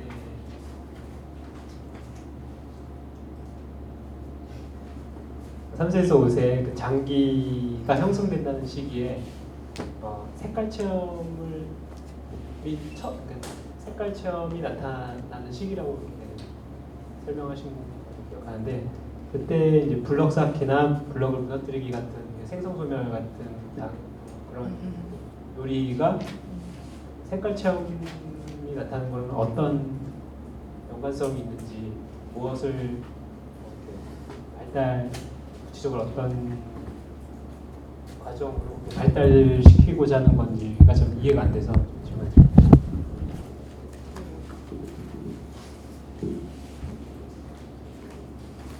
그 장기의 특징으로 그거를 배웠어요. 저는 장기의 특징이 어떤 것들을 생성해내고 소멸해내고 그런 이제 특징이 있는 건데, 그래서 놀이에서도 그거를 형성시키고 무너뜨리고 하는 거를 통해서 그거를 연습을 하고, 무의식적인 거죠. 그건 자기가 알고 하는 건 아닌 거고, 그리고 색깔에 있어서도 나타나는 거예요. 무지개 색깔, 뭐 전체적으로 이 면을 전부 다 색칠을 다 해서 완벽하게 이렇게 다 이렇게 채워내는 그런 것들이 그 나이 5살, 말 6살 그때 이루어지더라고요. 그래서 되게 신기하다고 생각을 했거든요. 그러니까 장기가 형성하는 거에 따라서 그 장기의 특징과 함께 그런 놀이와 그림이 나타난다는 거죠. 그러면 책을 읽으면 책을 못 읽게 해야 되나요? 어릴 때 그래서 발도르프 어린이집에서는 책 안 둬요. 안 두는데 보통은 점심 먹고 가거나 점심 먹기 전에 가거나 하잖아요. 유럽에는. 우리나라는 좀 오래 남아 있잖아요, 아이들이. 그러니까 이제 그 중간중간 이 전이 활동 시간이 있어요. 이 활동과 이 활동의 전이 시간들. 그때 이제 아이들이 그냥 좋은 그림책 같은 걸 볼 수 있게 몇 권을 놔주기는 해요. 그런 걸. 근데 뭐 별로 좋은 그림책 별로 없긴 한데, 그래서 이제 그런 거 좀 놔주고 옛날 이야기 책 뭐 이런 거 좀 놔주긴 하는데, 사실 안 보는 게 제일 좋아요. 근데 이제 가정방문 같은 거 가보면 집에 가면 이렇게 벽체로 다 이렇게 세트로 이렇게 해서 전집류 막 이렇게, 제일 사주지 말아야 할 게 그런 전집류들 이런 거고, 그다음 이상한 데서 나온 출판사 얘기할 수 없지만 까만 테두리로 이렇게 아이들 그 형태를 겉에 까만 테두리로 그린 그런 그림들 있는 그런 그림책들이 있어요. 그런 거 되게 별로 안 좋고, 너무 형태 지우기 때문에 별로 안 좋고. 네, 그래서 가끔씩은 우리가 부모 교실 할 때 수채화로 책을 만드는 경우도 있어요. 수채화를 그려갖고 부모님들이 책을 만들어 주시는데, 그냥 교실에 하나씩 이렇게 놓고 보긴 보는데 잘 안 봐요, 애들이. 별로 이제 요즘 같지 않죠. 이렇게 스피드 시대에 막 볼만한 그런 느낌으로 다가가진 않지만, 그래도 그냥 그런 것들이 없는 환경보다는 더 나은 거죠. 조금 낫고. 네, 책은 그래요. 그러면 10살 때까지 또 가능하면 보지 않게 하는 게 10살 때까지 보지 않는다라고 하는 거. 가능하면 요즘 교육에서는 네. 계속 그 독서를 많이 하는 것이 좋은 거로 생각하잖아요. 그렇다면 지금 거의 발도르프하고는 정반대의 길을 가고 있는 건데, 그러면 10살 때까지 가능하면 책을 보지 않게 하거나 그렇게 해야 되는 것이 맞는 것인지, 그리고 그냥 한글을 몰랐을 때 그냥 그림만 계속 보고 있기도 하잖아요. 네. 책이지만. 않느냐, 그런 경우에는 조금 보지 않도록 하게 하는 것이 맞는 것인지. 네. 선생님 하실래요? 질문 요약해 주시고. 일단 현실적인 환경이나 조건에 대해서는 뭐 너무 케이스 바이 케이스로 다르니까 일단 그거는 차치하고 원론적인 얘기로 접근을 하자면 결론부터 말씀을 드리면 원칙은 똑같습니다. 그러니까 적기 교육이라고 하는 것은 발달 단계에 맞게 그때그때 자연스럽게 발달하는 능력이나 어떤 자질들을 최대한 도와준다는 개념이거든요. 그러면 이 개념, 논리 이런 것들은 어차피 뒤에 발달하도록 돼 있는 건데 환경에 의해 가지고 먼저 습득이 우발적으로 되어버리는 거잖아요. 그래서 조금 전에도 말했듯이 우발적으로 습득됐다 하더라도 이거 중심으로 세계를 만나게 하는 거는 역시 교란이 일어난다는 거거든요. 그럼 결론적으로 뭐냐, 안 하는 게 좋은 거예요. 안 하는 게 좋은 건데 이게 지금 독서라고 하는 그 과정을 조금 세밀하게 우리가 쪼개서 보자면 사실 대부분의 우리나라 중고등학생들이 사실 독서 교육이 가장 위력을 발휘할 때는 중고등학교 때거든요. 그런데 의외로 중고등학생들이 책을 읽고 감동을 못 받는단 말이죠. 왜 감동을 못 받는가를 보면 책을 읽고 우리가 감동을 받으려면 맨 처음에 책을 읽기 위해서는 뭐가 되야 되냐면 낱말을 잘 이해를 해야 되죠. 그 낱말 한 개가 가지고 있는 풍부한 의미와 어떤 느낌 이런 것들을 낱말 한 개 한 개를 일단 잘 알아야 돼. 그래서 낱말에 이걸 이제 영어로 얘기하자면 디코딩이 돼야 된다는 거죠. 낱말은 하나의 기호잖아요. 예. 낱말은 하나의 기호인데 이 기호를 해독을 할 줄 알아야 되잖아. 근데 해독을 하는 베이스는 자기의 체험과 감성이거든요. 즉 세부적 그 강아지하고 많이 놀아본 애가 강아지라는 개념을 보는 거하고 강아지를 동물 동화에서만 본 애가 강아지라는 낱말을 보는 거하고는 완전히 의미가 다르잖아. 그러니까 낱말 속에 있는 체험과 감성이 얼마나 풍부하고 구체적인가에 따라서 그 낱말이 살아있기도 하고 죽어있는 말이기도 된다는 거죠. 더더군다나 추상적인 낱말일 경우, 관념적인 낱말일 경우는 그 정도가 더욱 심하죠. 예, 이렇게 증오라든가 사랑이라든가 이런 추상적인 낱말일 경우에는 이 경험치에 따라서 이해하는 정도가 아주 달라져 보이죠. 그래서 그 경험치가 약한 애들이 관념적이고 추상적인 낱말을 만났을 때에는 머릿속에 별로 연상되는 게 없어요. 그러면 우리나라 중고등학생들이 독서에서 어떤 그 정신적 영향을 받는 거, 독서에 영향을 받는 게 굉장히 평균적으로 약한데 약한 이유가 제가 볼 때는 첫째, 디코딩이 너무 약하다는 거야. 문자, 낱말, 독해 자체가 벌써 안 된다. 즉 어떤 어휘를 들었을 때 그 어휘로부터 연상시키는 내용물이 약하다는 거예요.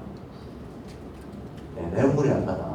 그러면 이게 디코딩이 안 되면 그 다음에 컴프리엔딩이라고 말할 수 있는 게 또 안 돼요. 컴프리엔딩은 내가 자의적으로 해석하는 거 말고 사회적으로 보편적으로 어떤 보편 가치적으로 이 지금 나에게 주어진 어휘나 문장이나 타인들과 내가 공유해서 이해할 수 있는 게 뭔가를 뽑아내는 능력이거든요.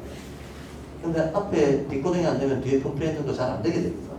전체적으로 이 두 개가 허약한 속에서 책을 계속 읽어도 그 다음 순서로 자연스럽게 오게 되는 게 인터프리테이션, 해석, 자기 해석이 들어가줘야 되는데 나의 체험도 약하고 남이 어떻게 이해하는지도 잘 모르니까 능동적 해석이 안 들어가지는 거야. 해석이 안 들어가진다는 것은 독서가 저자와 독자의 어떤 그 내적인 대화의 장으로 독서가 진행이 돼야 되는데 대화가 안 된다는 거죠. 저자하고 대화가 안 되는 거예요. 대화가 안 되니까 내 마음에 울리는 게 없어요. 그러니까 정보만 취하고 정신을 취하지를 못하는 거예요. 그러니까 명작을 읽었는데도 심심하다 그러고 감동이 없다 그러고 그래서 고등학교 졸업한 아이들한테 인생을 바꾼 한 권의 책을 뽑아라. 그러면 뭐 엉뚱한 얘기를 해요. 고전은 하나도 안 나오고 세간의 베스트셀러 중에 재미도 비슷한 이런 베스트셀러를 뽑게 되는 현상들이 나타나요. 자, 그러면 다시 거꾸로 말해서 중고등학교 때 얘네들이 이미 뭐 문자에 대단히 익숙한 애들인데도 불구하고 문자를 아무리 읽어도 독서 교육의 효과가 별로 안 난다는 것은 이게 원인이 어디 있는가? 애초에 문자를 득할 때 문자를 득하는 과정을 충실하게 밟지 않았다는 거예요. 그 문자를 득하는 과정이라고 하는 것은 어떤 표상 개념 논리에 들어가기 전에 있어줘야 되는 형상화, 공감 반감 얘기를 하잖아요. 공감 쪽에 해당하는 것이 형상, 환상, 상상 이런 것들입니다. 그 다음에 체험 감성 이런 것들입니다. 그럼 거꾸로 반감 쪽에 있는 것들이 표상, 개념, 논리 이런 것들이에요. 근데 이거를 형상, 상상, 환상이 많아야 될 때 섣부르게 빨리 표상, 개념, 논리를 접해버리면 형상으로 이해해야 될 걸 표상으로 이해하고 감성으로 이해해야 될 걸 논리로 이해하는 식으로 되버린다는 거예요. 이러면 두 개 다 교란이 돼가지고 약해진다는 거예요. 그러면 어렸을 때 애는 조금 빨리 나가는 것 같지만 크고 나면 오히려 얻어야 될 걸 못 얻는 기초 체력이 하약해지는 결과가 되버립니다. 그러니까 결과는 똑같습니다. 이유는 설명을 이렇게 드렸습니다. 한글을 빨리 알면 상상하는 거나 아니면 약해지는 자기가 이런 것들 약해지는 약해지는. 것처럼 책으로 통해서 경험을 하게 되면 실제로 경험 그런 안 해도 나는 알고 있다고 그렇죠. 생각하겠네요. 착취 효과가 그죠? 생기는 거죠. 그래서 더 이상 경험하려고 하지 않고 배우려고 그렇죠. 하지 않겠네. 그렇죠. 몸으로. 그 의휘와 문장 자체에 대한 어떤 자기 감성적 이게 신경을 파고드는 이 효과가 확 떨어져 버리는 거예요. 나중에 문제가 생겨요. 이 생에서 난 되고 저 생. 그러니까 빨리 가는 게 절대 좋은 게 아닙니다. 절대.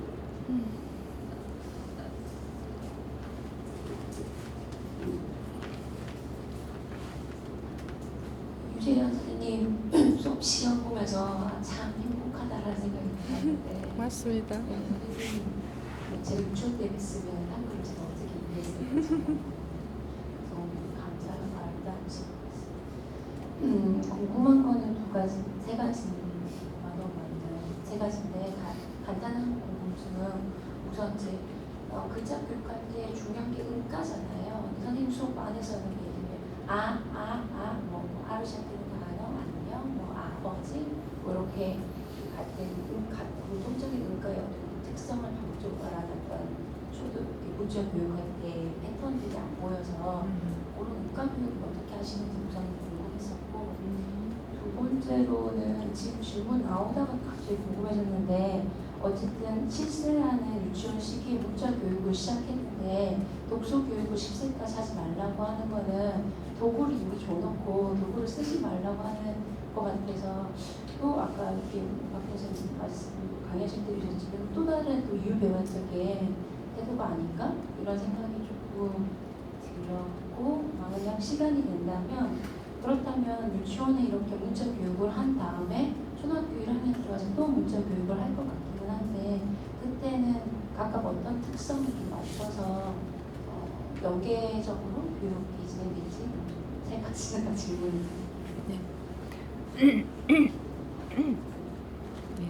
소리와 함께 낱말로 들어가는 그런 것들이 좀 부족하죠. 이게 지금 모음 수업인데 낱말을 찾아가지고 하는 것들을 제가 따로 그러니까 만약에 그거를 해야 된다 그러면 아까 했던 한 차시 수업들이 있는데 그러면 수업을 좀 늘려갖고 2차시, 3차시까지 가면은 돼요. 그러면은 낱말을 또 뽑아내고 그걸 가지고 놀고 그럴 수 있거든요. 그런데 지금 제가 여기에서 이렇게 초점을 맞춰 놓은 것은 그 모양, 형상의 소리의 느낌, 그 의의 느낌, 이의 느낌, 오의 느낌 그런 거에 좀 초점을 맞춘 거고 그거를 여러 가지 소리와 낱말로 연결하는 것까지는 안 나간 거예요. 만약에 그거를 의도한다 그러면 이 수업 안에서는 못하고 한 2차시나 3차시로 더 들어가야 해요. 그런데 저는 개인적으로는 다른 유한 선생님들이 그거를 수업을 하시는 분들도 있으신데 저는 개인적으로는 지금 7살 단계에서 그냥 이 정도면 됐다라고 저는 판단을 내리는 거거든요. 그래서 또 어떤 곳에서는 이제 쓰기도 하냐 이제 말놀이를 하잖아요. 오 소리가 들어가는 말 그럼 이제 오이 이렇게 나오듯이 그렇게 해갖고 말놀이를 하는데 그럼 이제 그런 것들을 가지고 쓰냐라고 얘기하는데 칠판에는 써갖고 얘기는 하나 아이들이 공책으로 쓰는 건 안 해요. 예전에 했어요. 그거를 해야 될 것 같아갖고 저도 마음이 급해가지고 한 적도 있는데 안 해요 이제는. 근데 안 해도 그냥 괜찮다고 하는 확신이 좀 더 들고요. 그리고 마지막 게 뭐였죠? 학교에 들어갔을 때 학교에 들어가면 아이들이 공교육에 들어갔을 때 그냥 확 더 배우게 되고 또 다른 방식으로 배우게 되겠죠. 그렇다 하더라도 지금 이 수업에서 아이들이 하나하나의 소리와 그 형상을 이야기와 상과 뭐 동작과 활동으로 해갖고 들어간 그것들은 남아요. 아이들 속에 남아있거든요. 무의식적으로도 남아있을 거고 1년이 지나고 나서 1월달, 2월달쯤에 이 모든 과정을 쫙 돌아보는 과정을 겪을 때에 아이들 속에 이 상이 하나씩 흘러가고 있구나 하는 게 느껴지거든요. 눈빛에서 느껴져요. 한 학기가 지나고 나서도 공책을 보여주면서 우리가 이제 2학기 때 처음 만났네. 우리가 지난번에 뭘 했는지 하나하나 돌아볼까? 뭐 공책을 하나하나 넘길 때 애들이 이구동성 막 이렇게 얘기하는 게 있어요. 그랬지. 빛이 모여들었지. 되게 빛이 땅으로 내려왔지. 이러면서 계속 얘기를 하거든요. 그러니까 그 상들이 속에 자리 잡고 있다는 거고요. 그래서 아마도 일반 학교로 갔을 때 그것이 그런 형태들을 봤을 때 내부에서 작용하고 있을 거라고 생각을 하고 그 다음에 발도르프 학교를 가서도 배우겠죠. 거기 가서 배우게 된다 하더라도 사실은 제가 요 단계에서 더 많이 나간 게 아니기 때문에 초등학교에서 하는 건 이거보단 더 하실 거라고 생각해요. 낱말이나 뭐 이런 것들을 더 다루시거든요. 선생님들이 형태나 뭐 이런 것들도. 그래서 그냥 그 정도 선에서 적정하다고 생각하고 일반 공교육을 간다고 했을 땐 또 그런 유아들을 다루시는 분들은 만나는 분들은 또 다르게 수업을 하실 거라고 생각해요. 그러니까 저로서의 한 예인 거예요. 네. 두 번째 질문이 선생님이 하셔야 될 것 같아요. 도구를 주놓고 쓰지 말라고 요구하는 거 아니냐, 약간 모순이 생기지 않느냐, 타당한 질문이라고 일단 생각합니다. 그런데 도구를 주는 것도 말하자면 순서와 타이밍과 기간이나 이런 것들에 문제가 있는 거죠. 근데 핀란드 교육에서는 공식적으로 1학년 때 알파벳을 문자 교육을 하더라도 1학년 때 알파벳을 쓰는 정도, 2학년 때 그걸 가지고 낱말을 확장하는 정도, 3학년 때 문장을 이해하는 정도를 성취하는 것을 목표로 모국 교육을 해요. 문자 교육을 하긴 하는데 천천히 나가는 거죠. 천천히 나가는 이유는 이렇게 천천히 나가는 과정 속에서 애가 낱말 한 개를 배우더라도 그 낱말과 관련 잘 하나요? 을 가지도록 시간적 배려를 해주는 거예요. 그러니까 실제로 우리가 적어도 뭐 공교육에서 이렇게 그러면 이렇게 했죠.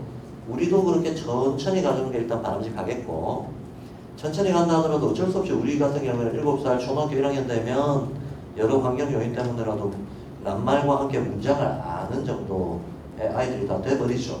일부러 가로막지 않는 이상은. 그럼에도 불구하고 그 나이 때는 낱말 한 개 한 개의 어떤 이 감흥을 일깨워주고 확장해주는 게 훨씬 중요할 때라는 거예요. 그럼 이를테면 독서를 한다 하더라도 아주 짧은 노래 가사나 뭐 간단한 식구나 이런 걸 보는 거하고 기승전결과 플롯을 제대로 갖추고 있는 소설을 보는 건 완전히 다른 얘기죠. 호흡이 짧은 아주 인상적인 어떤 문장을 보는 거하고 논리적인 결부를 가지고 있는 문단을 보는 건 완전히 다른 얘기예요. 그러니까 이제 이 후자를 미뤄야 된다는 얘기예요. 애가 설사 글을 읽을 줄 안다 하더라도 이 후자를 미뤄야 된다는 거고, 조금 더 구술문화에 충실하고 좀 더 그 나이에 어떤 취해야 되는 어떤 정서적인 풍성함을 유도할 수 있는 이런 쪽으로 해줘야 된다는 거지. 뭐 이미 애가 문장을 읽을 줄 알면 애는 자동적으로 계속 읽으려고 하겠지만, 그런데 가만 내버려둬도 그 나이 때 애들은 긴 거는 못 읽어요. 근데 긴 거는 억지로 읽히면 또 읽거든요. 그런 짓을 하지 말아야 된다는 거예요.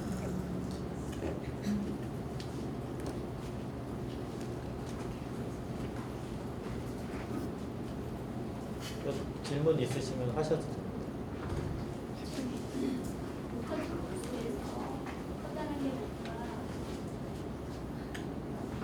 목과 뼈 중심으로 움직인다고 했는데 목은 처음에 시작으로 제일 센 실사를 하는데 혀는 어떻게 우리가 중심이 됐다는 혀는 두 번째 큰 거는 어떻게 느껴지는 거지?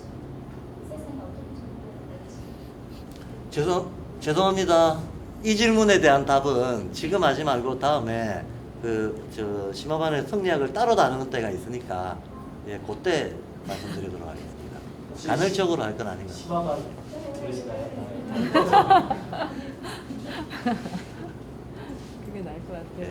네. 아직은 시간이 지났는데도 제가 질문을 하시라고 말씀드린 거는 다음 수업 하셔야 될 이은혜 선생님이 몸이 지금 많이 안 좋으셔가지고 긴급하게 지금 회복 치료를 받고 계세요. 그래서 시간을 조금이라도 좀 덜 드리는 게 좀 마음이 편하실 것 같아서 편하시게 질문하실 거 있으시면 더 하셔도 좋을 것 같아요. 아, 그러면 답해드릴게요.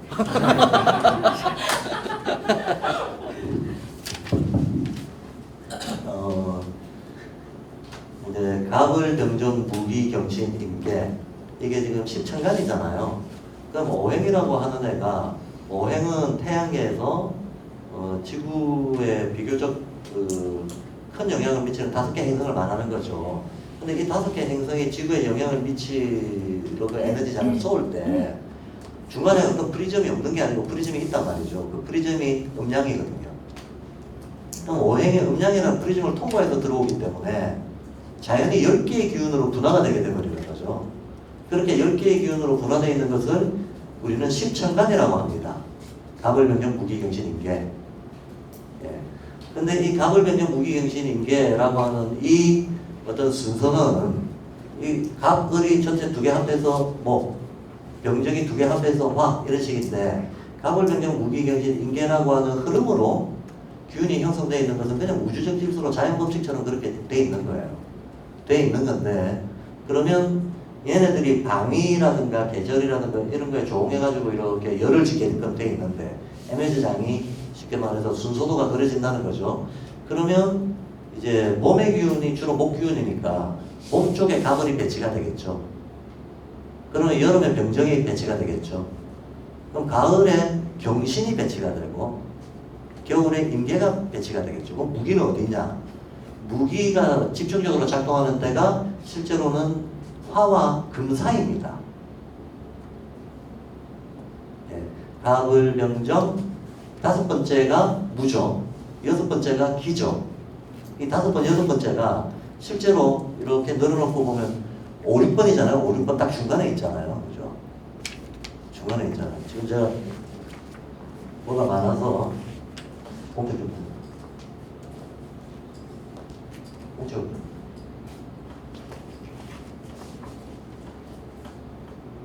갑이 여기 있을 거 아닙니까? 갑을 병정 이런 식으로 되어 있을 거 아닙니까? 기운의 흐름이.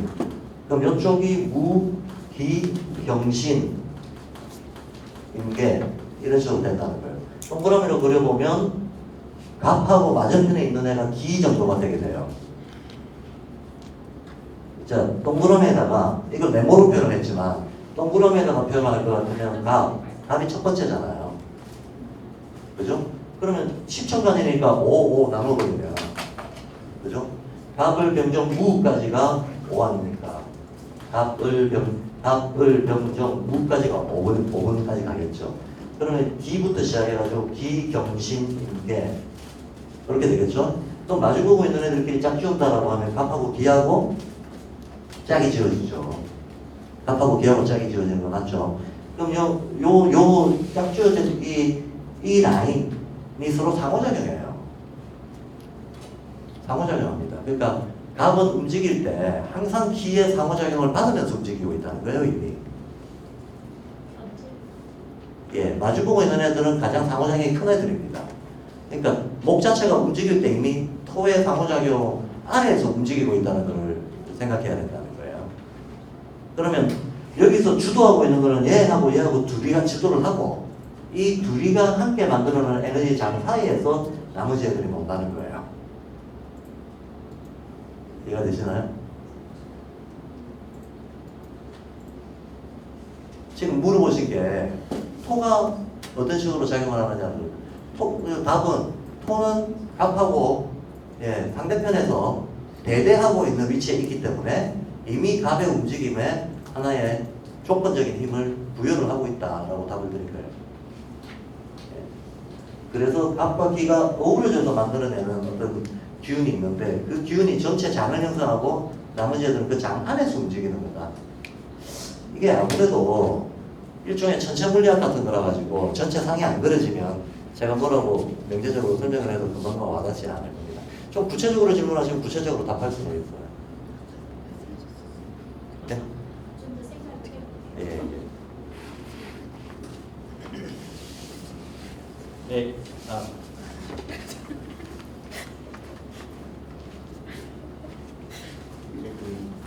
초등학교 3학년 동호인데요. 학교를 끝나고 오면 5시에 온단 말이에요. 저녁 자기 전까지 한 3-4시간 정도 시간이 있는데 미디어도 접하지 않고 책도 보지 않으면 뒷발에서 뛰노는 것 외에는 사실 제일 좋은지는 알겠어요. 매일매일 뒷발에서 뛰어놀 수는 없는 상황이란 말이에요. 도대체 무엇을 어떻게 해야 될지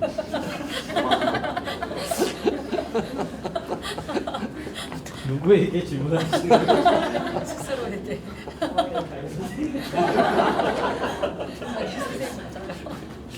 저기 담임쌤이 누구신지. 저였다가 진짜 저기 담임 선생님께서 답변을 좀 나중에 해주시고 선생님 뭐 하신 거죠? 이 마이크는 왜 저한테 있는 거죠?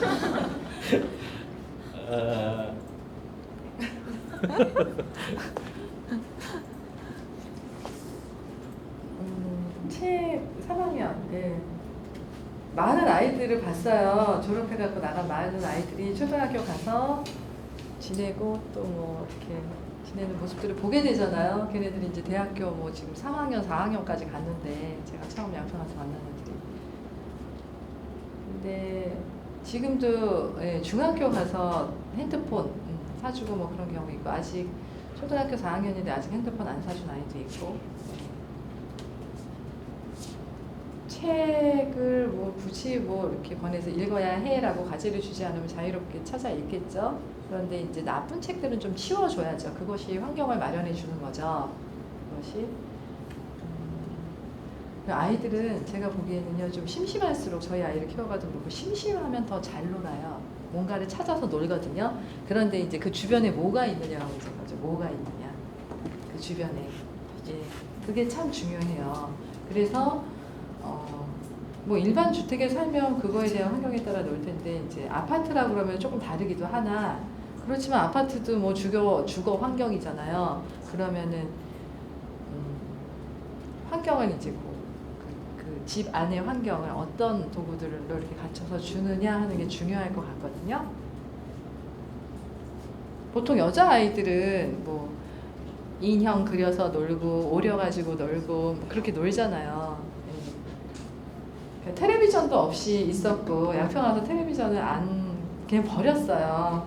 버리고 시간이 너무 많이 남아요. 그러다 보니까 그러니까 텔레비전 안 보고 미디어 없고 컴퓨터도 못 하고 거진 5, 6학년 때까지는 그렇게 큰 것 같아요. 컴퓨터 일주일에 한 번 30분 그 정도만 했고 그런데 뒤처지지 않거든요. 그리고 그냥 놀거리를 찾아서 놀아요. 그런데 주변에 친구들이 있으면 좀 더 낫죠. 이렇게 있잖아요, 친구들이. 저는 그렇다고 생각하거든요. 근데 조금 고민하시는 거는 조금 더 구체적이신 거죠. 이건 질문 대답 대상이 아닌 것 같아요. 네. 그냥 상담할 때 네. 얘기해야 될 것 같아요. 네, 나중에 따로 더 얘기를 나누시는 게 좋을 것 같아요. 예. 저는 가정방문 다니고 상담 다니면서는 집에 책이 굉장히 많았던 경우는 그런 걸 좀 이렇게 치우도록 권유를 했어요. 그래서 왜 웃으세요? 책이 많으신 거. 대체적으로 다 많이 있지 않아요? 훨씬 더 많이 있는 경우가 있어요. 예, 정말. 책 얘기하는 것이 계속해서 어떻게 하는 아이가 그러니까 그림책이잖아요. 그 중에서 특별히 아이가 막 선호하는 책들이 있어요. 아니 좋은 그림책들 있어요. 정말 그런 거 있어요. 읽어봐. 달림 안녕 막 이런 그림책들. 사실 어릴 때 지금 그런 거 정도 읽을 만한 나이죠.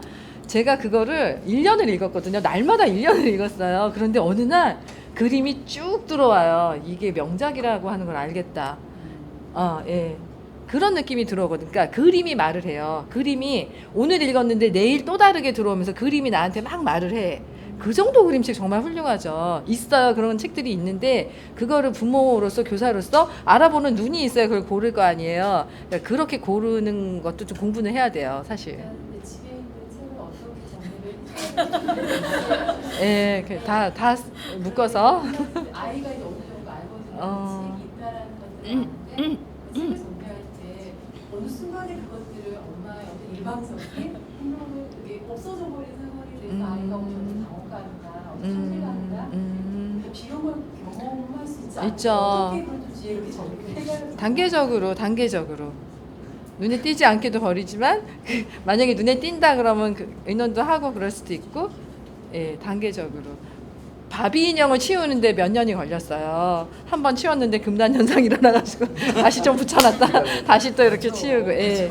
그래서 한 1년 정도에 걸쳐서 줬다가 뺐다가 줬다가 뺐다가 했는데 나중에 이제 적응이 된 거예요. 그러니까 너무 충격적으로 하면 안 돼요. 그러니까 우리 자유의 철학에서 배웠듯이 우리가 도덕적 기술을 이용해서 잘 그런 것들을 처리할 수 있게 해야죠.